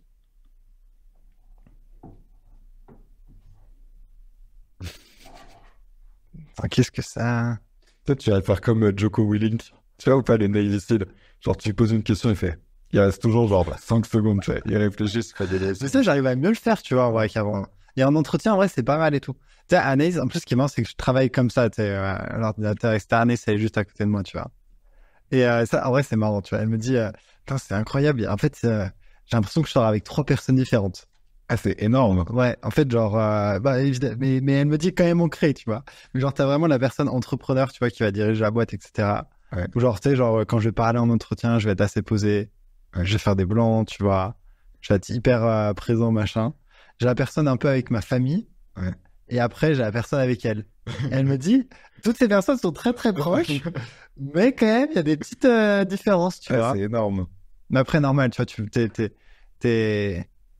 Après, je sais pas. Est-ce que c'est... Non, je pense normal. Tu peux pas être la même personne avec, genre, les gens que tu fais en entretien, les gens que t'es avec la boîte et quand t'es en famille, tu vois. Ouais, je pense... peut-être même, en plus, si t'étais la même personne, ce serait pas normal. Ouais. Tu vois. Je trouve que, genre, j'ai un pote, je trouve que c'était pas mal. D'ailleurs, en plus, le truc, moi, auquel j'ai essayé de faire attention, c'est de pas devenir, genre, juste un putain d'entrepreneur, tu vois, et tu développes que ce domaine. Et du coup, t'as des mecs, ils sont tout le temps ultra focus, ultra sérieux, mais jamais marrants, par exemple. Ils arrivent jamais à déconnecter. Ouais. Je trouve ça important de réussir à faire ces trucs-là. Ouais, et en restant ancré. Bon, c'est un petit peu la balance, tu vois. Mais attends, c'était quoi la question déjà? Ce dont tu es le plus fier dans la vie. C'est quoi ton plus grand accomplissement? Ce dont tu es le plus fier dans ta vie? En vrai, ce serait d'avoir créé la boîte, quand même. Ouais. Non, d'avoir créé la boîte, enfin, être sans parler d'argent. En plus, c'est vraiment même sans parler d'argent, tu vois. Savoir, accompagner vraiment beaucoup de personnes, tu vois. Franchement, il y a des histoires quand même qu'on reçoit parfois qui sont vraiment extraordinaires. En plus, nous, on a quand même choisi d'aider à la base d'être thérapeute, quoi. Tu vois, j'ai rien contre les personnes qui font, on va pas se faire des amis, hein, mais tu vois, dropshipping, c'est trop cool, c'est incroyable, ça permet aux gens de devenir riches, etc. Mais nous, c'est vraiment des thérapeutes qui derrière vont aider d'autres thérapeutes, tu vois. Vont aider des clients. Vont aider, d'autres clients. Et donc, du coup, ça, vraiment, on reçoit parfois des histoires extraordinaires. Donc ça, franchement, en vrai. C'est vrai que c'est stylé, ouais. Quand même. Et tu vois, parfois, c'est un petit peu banal, tu vois, on oublie, tu sais, parce qu'on a tellement de victoires tout le temps, tu sais, dans le Slack, etc., ouais, bon, c'est... Mais en fait, non, quand même. Et puis chaque personne, tu vois, a son histoire, etc. Donc ça, ouais, vraiment, et puis d'être millionnaire. Non, en plus, ça, vraiment, ça a rien changé. Mais qu'est-ce que ça te fait, toi, d'être millionnaire, tu vois? Genre, t'as 23 ans, t'es millionnaire. Mais franchement, en vrai de vrai, pas grand-chose, hein. Ouais. Parce que c'est un chiffre, tu vois, sur le compte en banque, etc., tu vois, et puis t'es tout le temps, genre... Moi, une des phrases vraiment qui m'a le plus marqué quand j'ai écouté, c'est Happiness is progress, tu vois. Ouais, ça se fait. Tony Robbins. Ouais. Et genre, c'est tellement ça, tu vois. Et en vrai, moi, ce qui me stresse, ce qui m'énerve, c'est de pas progresser, tu vois. Ouais, je suis d'accord. Et c'est plus ça. Donc, en vrai, je pense que millionnaire, 10 millions, tu tu vois, peu importe, mais le progrès, tu vois. Ouais. Après, on verra quand on sera un peu au niveau des orientations d'avant, ça. Mais après, non, je pense pas. Hein. Parce que peut-être tu essaies de progresser sur d'autres domaines. Non, mais c'est vrai que tu essaies de progresser sur d'autres domaines. Je me suis toujours dit, le moment où ça peut shifter, c'est quand tu commences à avoir des enfants, tu vois. Ouais, carrément. Ouais, après, hein. Pas, tu vois, parce que Sam, il disait que t'es un meilleur entrepreneur quand t'as des enfants. Ouais, c'est vrai que t'es un meilleur. Ça, il y a les statistiques et tout. Tous les meilleurs entrepreneurs ont eu leurs enfants avant 30 ans. Ah ouais, faut que je me dépêche. Non, mais c'est vrai. Je pense que ça Après, c'est vrai que moi, je pense, famille, valeur numéro 1, mais avant tout, tu vois. Avant l'argent, avant la réussite, tout. Donc, on va voir quand j'aurai des enfants, tu vois. Mais je pense que je continuerai quand même. Parce qu'après, tu vois, sinon tu fais quoi? Guide de montagne. Pourquoi pas? C'est vrai que c'est une bonne question. Ouais. Qu'est-ce que tu fais après? Ouais. Bon, moi, c'est pour ça que je pense que je ferais toujours un peu ça, tu vois. Après, moi, des trucs qui m'ont... Je sais pas, c'est des trucs que peut-être je les ferais jamais, tu vois, mais genre apprendre à coder, tu vois, c'est un truc que ça ferait. Mais ça, c'est marrant. Ouais, je sais pas pourquoi. Je pense que c'est parce que, tu sais, quand il y a un domaine, genre, je le vois de loin, je le comprends puissant, tu vois, et je le maîtrise pas, en fait. Après, je sais que je ne deviendrai jamais un codeur exceptionnel, mais juste comprendre ce monde, en fait. Et tu vois, moi, j'ai toujours eu l'impression que j'ai essayé de comprendre des mondes, en fait. Ouais. Tu vois, genre, j'ai voulu comprendre le monde de la science de marché, j'ai compris, c'est de la merde. J'ai voulu comprendre le monde du M&A, j'ai compris, c'est de la merde aussi. Après, il y a le monde des startups, tu vois. Du coup, je me suis dit, vas-y, j'ai envie de comprendre le monde des startups. Et je fais, ok, genre, le monde des startups, il est divisé en différents trucs. Genre, ça, c'est pas bien, ça me plaît pas. Ça, par contre, c'est stylé, tu vois. Ouais. Et du coup, genre, c'est qu'il y a un monde tech, en fait. Tu vois, le monde de la tech que je comprends pas trop. Et je pense que mais c'est vrai que, par exemple, il y a un truc avec la tech un peu quand même. Moi aussi, tu vois, tu vois, je sens qu'il y a un truc à capter, tu vois, où nous, on n'utilise pas du tout ce levier, tu vois, aujourd'hui. Enfin, un peu, tu vois, mais c'est pas notre cœur de business et tout, tu vois. Il y a des petites appétences à aller chercher, je pense. Je pense qu'on peut... En plus, je trouve toujours que le gros truc, c'est... En fait, là où je trouve la différence entre quelqu'un qui est bon et quelqu'un qui est exceptionnel, c'est une des questions qu'on pose tous les deux en entretien. Et je trouve que c'est la meilleure question. C'est quoi la différence entre un bon vendeur et un vendeur exceptionnel? C'est quoi la différence entre un bon COO et un CEO exceptionnel? Et moi, je trouve que en fait, ce qui fait la diff quelqu'un dans son exceptionnalité un peu, c'est en fait sa capacité à maîtriser des choses différentes. Ouais, clairement. Et je trouve que genre, nous, ce qui nous a bien réussi, c'est qu'on est très fort en marketing, très fort en sales, très fort en finance, très fort en opération. Tu vois, et du coup, en fait, et d'ailleurs, Hormozy dit ça, c'est quand tu, en fait, empiles les skills les uns sur les autres. Et du coup, en fait, genre, je me dis, si on arrivait à empiler le skills tech, tu vois, et que du coup, tu viens à tout mettre ensemble, genre, je pense que ça peut être incroyable. Ce que, exactement, par exemple, Sam Ovens fait avec School, en fait. Mais en fait, en plus, sans être, genre, un pro du code, tu vois, expliquer, c'est vraiment juste bien comprendre les systèmes et tout. Et même s'il peut pas coder lui-même, genre, il est tellement bon en système. Mais en fait, des skills qu'il a utilisés avant, qu'il réutilise. Ah, ça, c'était, oh là là, Sam Ovens. Le roi Sam, le dieu Sam Ovens. Il me manque. La dernière fois, j'ai pensé, je me putain, si Sam Ovens, s'il avait encore son programme, on serait tellement plus riche. Ouais, non, mais grave. Ouais, je pense que s'il était encore, dans le game, en fait. S'il était encore dans le game, on serait tellement plus riche. Grave. On aurait juste à follow son exactement. Il aurait craqué tous les codes, tu vois. Après, il va nous rendre riches aussi parce qu'on va investir dans sa boîte, mais, non, ça, c'est stylé. Moi, je pense que le truc la chose dans laquelle je suis le plus fier et l'accomplissement, on va dire, dont je suis le plus fier, d'avoir réussi à devenir millionnaire quand même, tout en restant quelqu'un de bien. Tu vois, ça fait un peu prétentieux de dire ça, mais tu vois, je suis pas allé faire des trucs chelous, je suis pas allé faire. Il y en a qui se perdent dans le code. Ouais, c'est ça. Tu vois, je suis pas allé faire. Je sais pas, il y a plein de domaines où tu peux faire beaucoup d'argent rapidement et moi que j'aurais jamais fait. Je suis pas allé faire des casinos en ligne, je suis pas allé faire des trucs quand même un peu chelous. Donc ça, je suis assez content à quand même devenir millionnaire parce que moi, je me souviens quand j'étais petit, pour moi, genre être millionnaire, c'était impossible presque. Et j'ai vu ce que ça, genre, faisait aussi de peut-être genre pas avoir beaucoup d'argent. Et en plus, vraiment, pendant longtemps, j'ai cru que c'était impossible en fait. Et du coup, genre, entre le moment où j'étais à moins 400 € sur mon compte en banque et maintenant 1 million d'euros sur ton compte en banque, moi, après, j'ai encore du mal à l'internaliser. Moi aussi, j'ai du mal à l'internaliser. Et c'est passé 3 ans, tu vois, donc ça a arrêté vite. Et je pense que c'est pour ça aussi qu'on a du mal à l'internaliser. Ça paye beaucoup d'impôts. C'est bien. C'est que je fais un post sur LinkedIn. On va voir ce que ça donne, mais ça va faire. Parce que du coup, j'ai mis ça, tu vois. Parce que je pense qu'il n'y a pas beaucoup de gens, en vrai, qui ont payé 1 million d'euros d'impôts dans leur vie. En très peu de temps. Très peu de temps, en 2-3 ans. Et du coup, je disais, voilà, nous, ce qu'on appelle l'empreinte fiscale quand tu payes tous les différents impôts. C'est Bernard Arnault. C'est Bernard Arnault dans leur rapport annuel LVMH. Et un autre empreinte fiscale, cette année, c'était des milliards. Tu vois, donc c'est incroyable. Et du coup, je disais, voilà, notre empreinte fiscale, elle a été de 1 million d'euros quand même. 1 million d'euros cash que tu sors, quoi. C'est-à-dire quand même, quand tu reçois genre quand tu reçois les prélèvements de la DGF IP, là, je sais pas comment ça s'appelle, les impôts, c'est genre, mais des gros 100 000 euros qui sortent de ton compte. Et what the fuck, tu vois. Et du coup, ça s'appelle l'empreinte fiscale. Et tu sais, comme voyage quand même pas mal, souvent les gens, ils nous titillent sur l'empreinte carbone. Et du coup, je dirais, la prochaine fois que quelqu'un me demande c'est quoi ton empreinte carbone, je lui répondrai, toi, c'est quoi ton empreinte fiscale?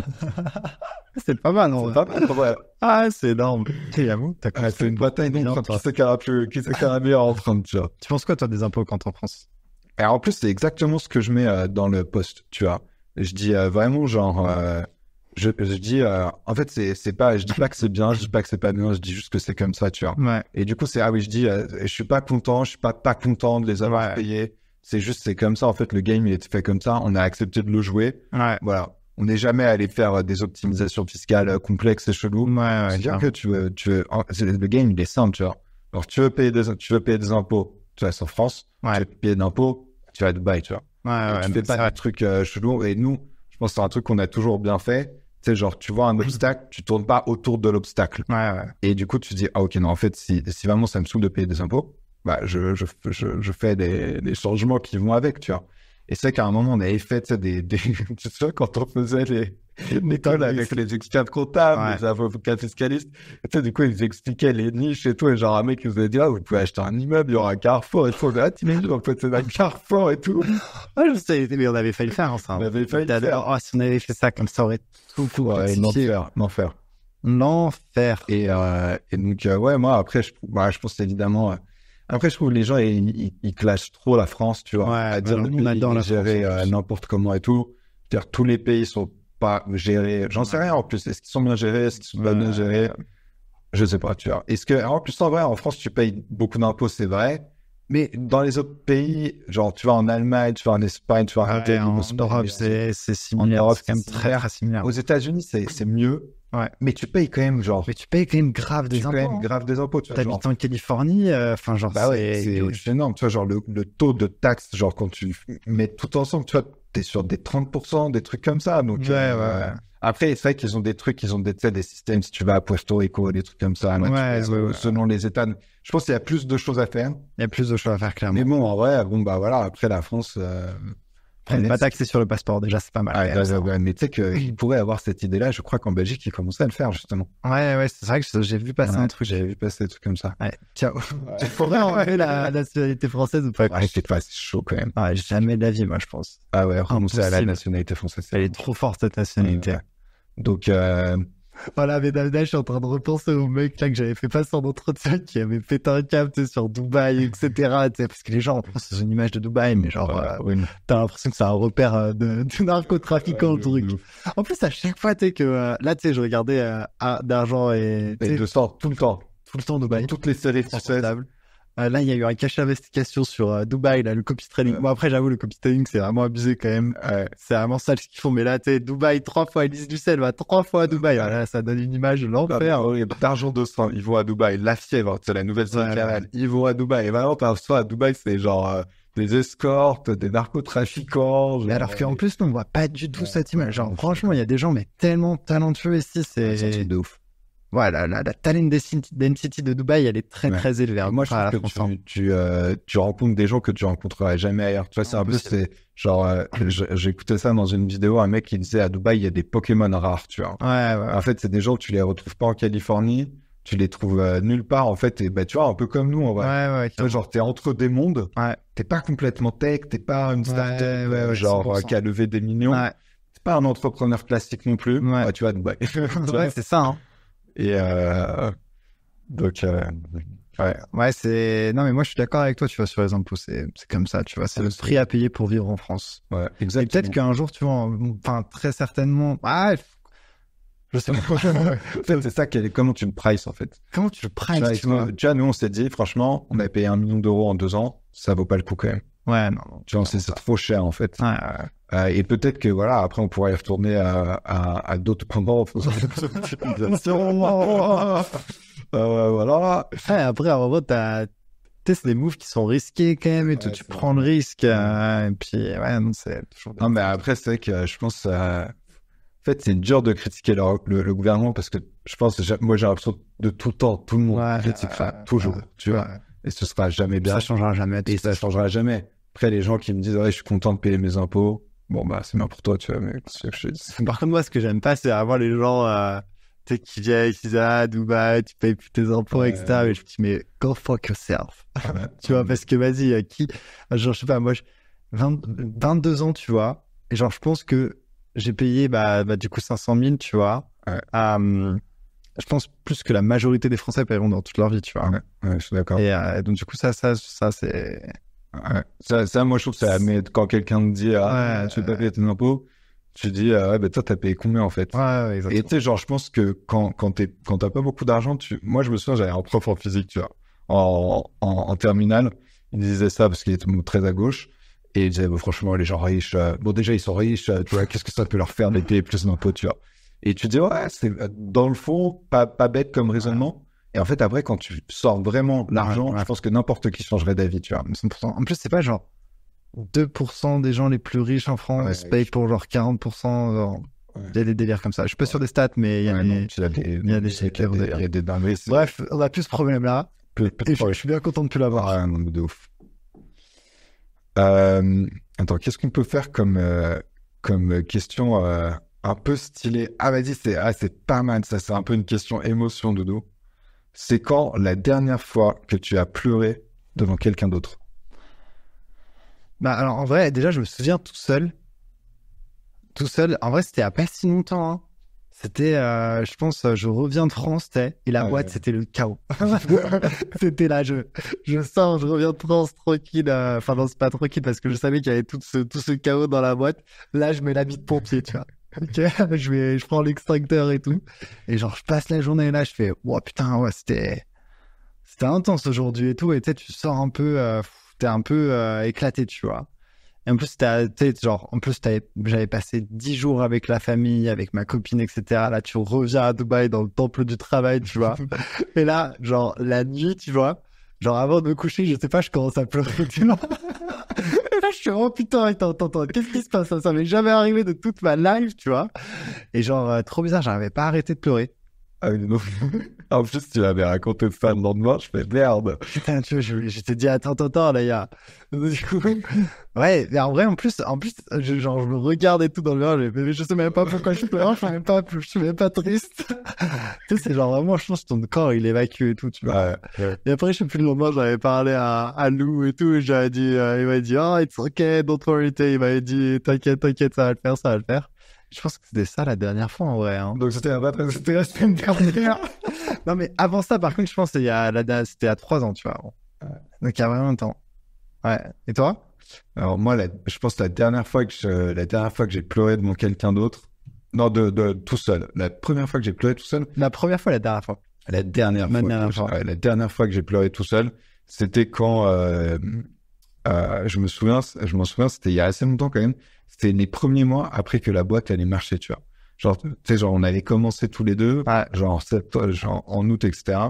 Et après, j'étais retourné à Paris, tu vois, et du coup, pendant septembre, octobre, novembre, décembre, et vraiment, c'était pas les pires mois de ma vie, mais c'était très, enfin, tu vois, genre, je parlais du M&A tout à l'heure, je parlais du training 1000 fois plus dur, mais genre, incomparable. Je bouffais du CSGO, je comprenais pas ce qui se passait au début, après, tu commences à devenir bon. Il y avait beaucoup de choses à gérer en même temps. En plus, j'étais tout seul, tu sais, dans cette chambre, mais vraiment, je me souviens d'une période noire, tu vois. Genre, j'ai l'impression, genre, de cette période, j'ai zéro souvenir. Juste, il y avait ces trucs de confinement, donc des fois, tu pouvais pas sortir, donc il y avait pas grand chose qui se passait.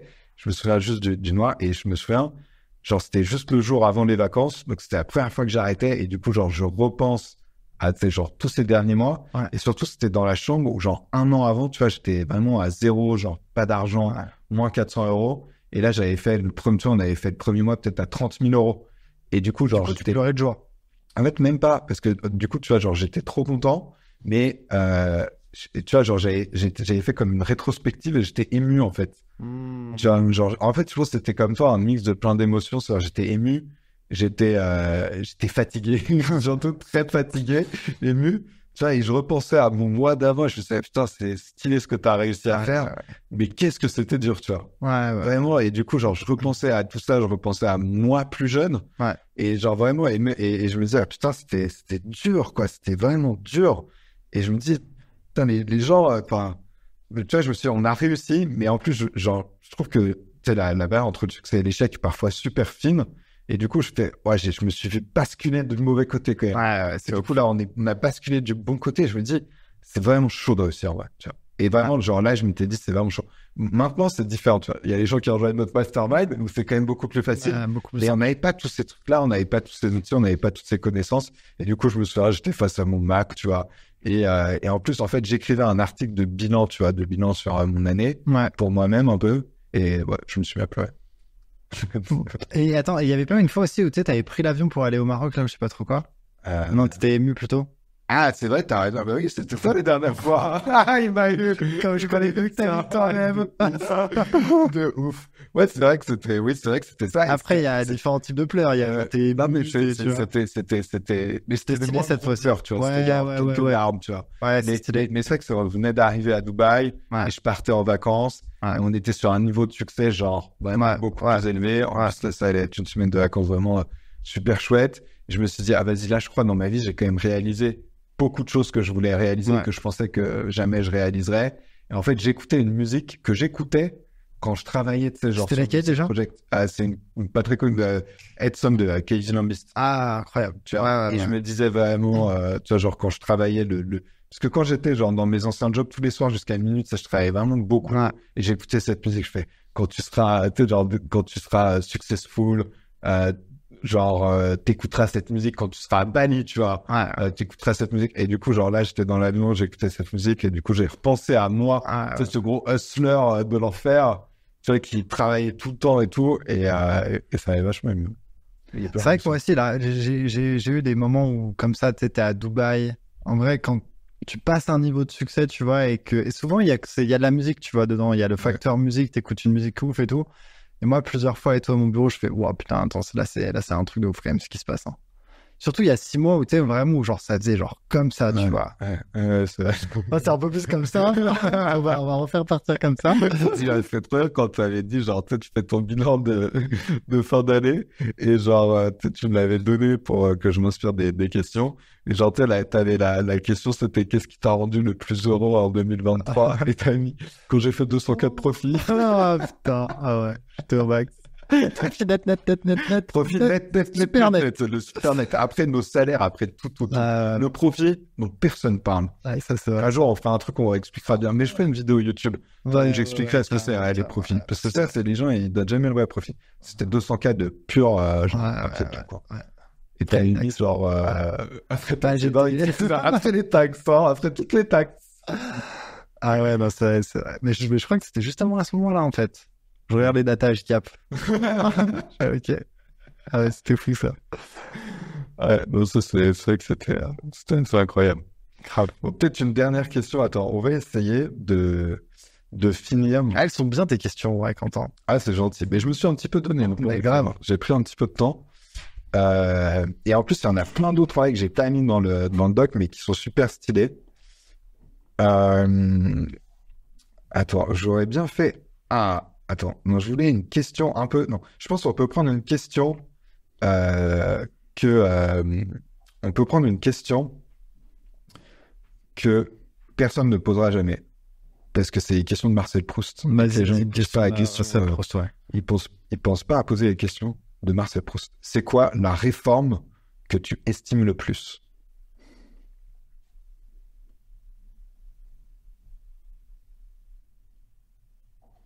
Bah, en vrai, on en avait parlé. Donc, en vrai, je pense que c'est la même. Hein. Parce qu'après, attends, de réforme... Ça, je peux te la poser en premier, comme ça, après, j'ai chez moi. Ah, vas-y. C'est quoi, toi, du coup? Ouais, moi, je pense que la réforme que j'estime le plus, c'est l'abolition de la peine de mort, quand même. Par, Robert Badinter. Ouais, je trouve que dans les... je trouve que c'est le truc le plus incroyable. En plus, Robert Badinter, c'est quand même un mec, t'avais l'impression qu'il était vraiment solide. Ouais. Tu vois, genre quelqu'un de bien, d'autant plus quand tu sais son histoire. que son père, je crois, était résistant, a été déporté. Son père était juif. Son père était juif. L'histoire, en plus, l'histoire est vraiment ouf. L'histoire est incroyable. Parce qu'en fait, ce qui se passe. Parce qu'en fait, tu as connu. Ouais, je toi quand tu répondre à la question. J'ai regardé le Wikipédia. Non, parce qu'en plus, on avait vraiment cette discussion avec papa et maman et Cypre, tu sais. Ouais. Et c'était quoi la question? C'était, est-ce que... En fait, n'enlève jamais le droit à quelqu'un. Allez, c'était quoi la question? Non, Robert Badinter, il disait quoi déjà? Et le Robert Badinter, il disait, n'enlève jamais le droit à quelqu'un de devenir meilleur. Ah ouais, trop stylé. Ouais. Et donc, du coup, après, on se disait, on prend des exemples dans l'extrême, qu'il y a des mecs comme, je sais pas, Hitler, tu vois. Ouais. Tu dis quoi, tu vois, ça et tout. Ouais, j'avoue que c'est chaud. Je dis Robert Badinter. J'appelle le Joker Robert Badinter. Super Joker Robert Badinter. Badinter, il dirait non, tu vois. Bah ouais, exactement. Et en fait, t'enlèves jamais à quelqu'un le droit de devenir meilleur. Exactement. Et donc, du coup, après, on parle de ça. Et puis moi, je regarde l'histoire de Badinter, tu vois. Ouais. Je commence à creuser et tout, à lire exactement son histoire. En fait, ce qui s'est passé. Histoire terrible, hein. Robert Badinter, à la base, il est lyonnais. Ouais. Et donc, du coup, ils habitaient rue Sainte-Catherine, tu vois. Et la rafle de la rue de Sainte-Catherine, c'est une rafle vraiment qui a marqué un peu les mémoires à Lyon. En fait, il se fait que son père, ils habitaient à la rue Sainte-Catherine quand il y a eu la rafle, et son père a été raflé à ce moment-là. Badinter est arrivé, je crois, quelques heures après la rafle, et il a été caché il a réussi un peu à s'évader avec sa mère, et ils ont été cachés dans une famille, etc. Le truc, c'est que son père, il a été raflé à l'époque par Klaus Barbie. Ouais. Torturé, envoyé, je crois, dans un camp de concentration. Il est mort dans le camp de concentration. L'histoire de Klaus Barbie, c'est une histoire de ouf, parce qu'ils sont allés le chercher, etc., avec des journalistes. Ouais. Tu sais, où genre, le journaliste, il lui pose une certaine question, et en fait, il comprend que c'est Klaus Barbie parce qu'on n'était pas sûr que c'était Klaus Barbie. Et Klaus Barbie, il habitait en Amérique du Sud. Ouais. Et ils ont réussi à le piéger. Il y a une super vidéo, c'est Histoire de guerre de Mummy Twins. Moi, j'adore cette chaîne YouTube qui est incroyable. Ils arrivent à le faire revenir à Lyon, juger à Lyon. Et en fait, c'est Badinter qui joue le rôle du procureur général. Alors qu'il avait fait déporter son père. Et à la fin du procès, quand Klaus Barbie est quoi, je sais même pas ce qu'il a eu comme sanction, en fait. Est-ce qu'il a eu la peine de mort ou pas? Ouais, je sais pas. C'est vrai que je sais même pas. C'était peut-être avant la peine de mort. Peut-être avant l'abolition. C'est vrai que je sais pas. En tout cas, Robert Badinter, à la fin, il disait, franchement, si mon père avait été là, je pense qu'il aurait été hyper fier de moi, la manière dont je l'ai jugé, comme un homme, etc., tu vois. Ah, c'est ouf. Incroyable. C'est ouf, tu vois. Donc, je pense que... Et du coup, que Badinter, même pour Klaus Barbie, le mec qui a fait déporter son père, il demande pas la peine de mort, tu vois. Alors, je sais pas s'il a pas demandé la peine de mort ou pas, tu vois. Mais j'imagine que non, parce qu'en fait, sinon, ça serait bizarre. Ouais. C'est la demandé la peine de mort. Un peu amusé, mais moi, ce que je trouvais stylé sur ça, c'est que je trouve que c'est tu vois, je vois toujours un peu le monde comme des niveaux d'énergie et des niveaux de conscience que tu dirais élevés. Et en fait, genre, réussir à abolir ça, c'est quand même, tu passes un step, tu vois. Ouais. Et tu dis, vas-y, ça fait avancer l'humanité dans mon sens.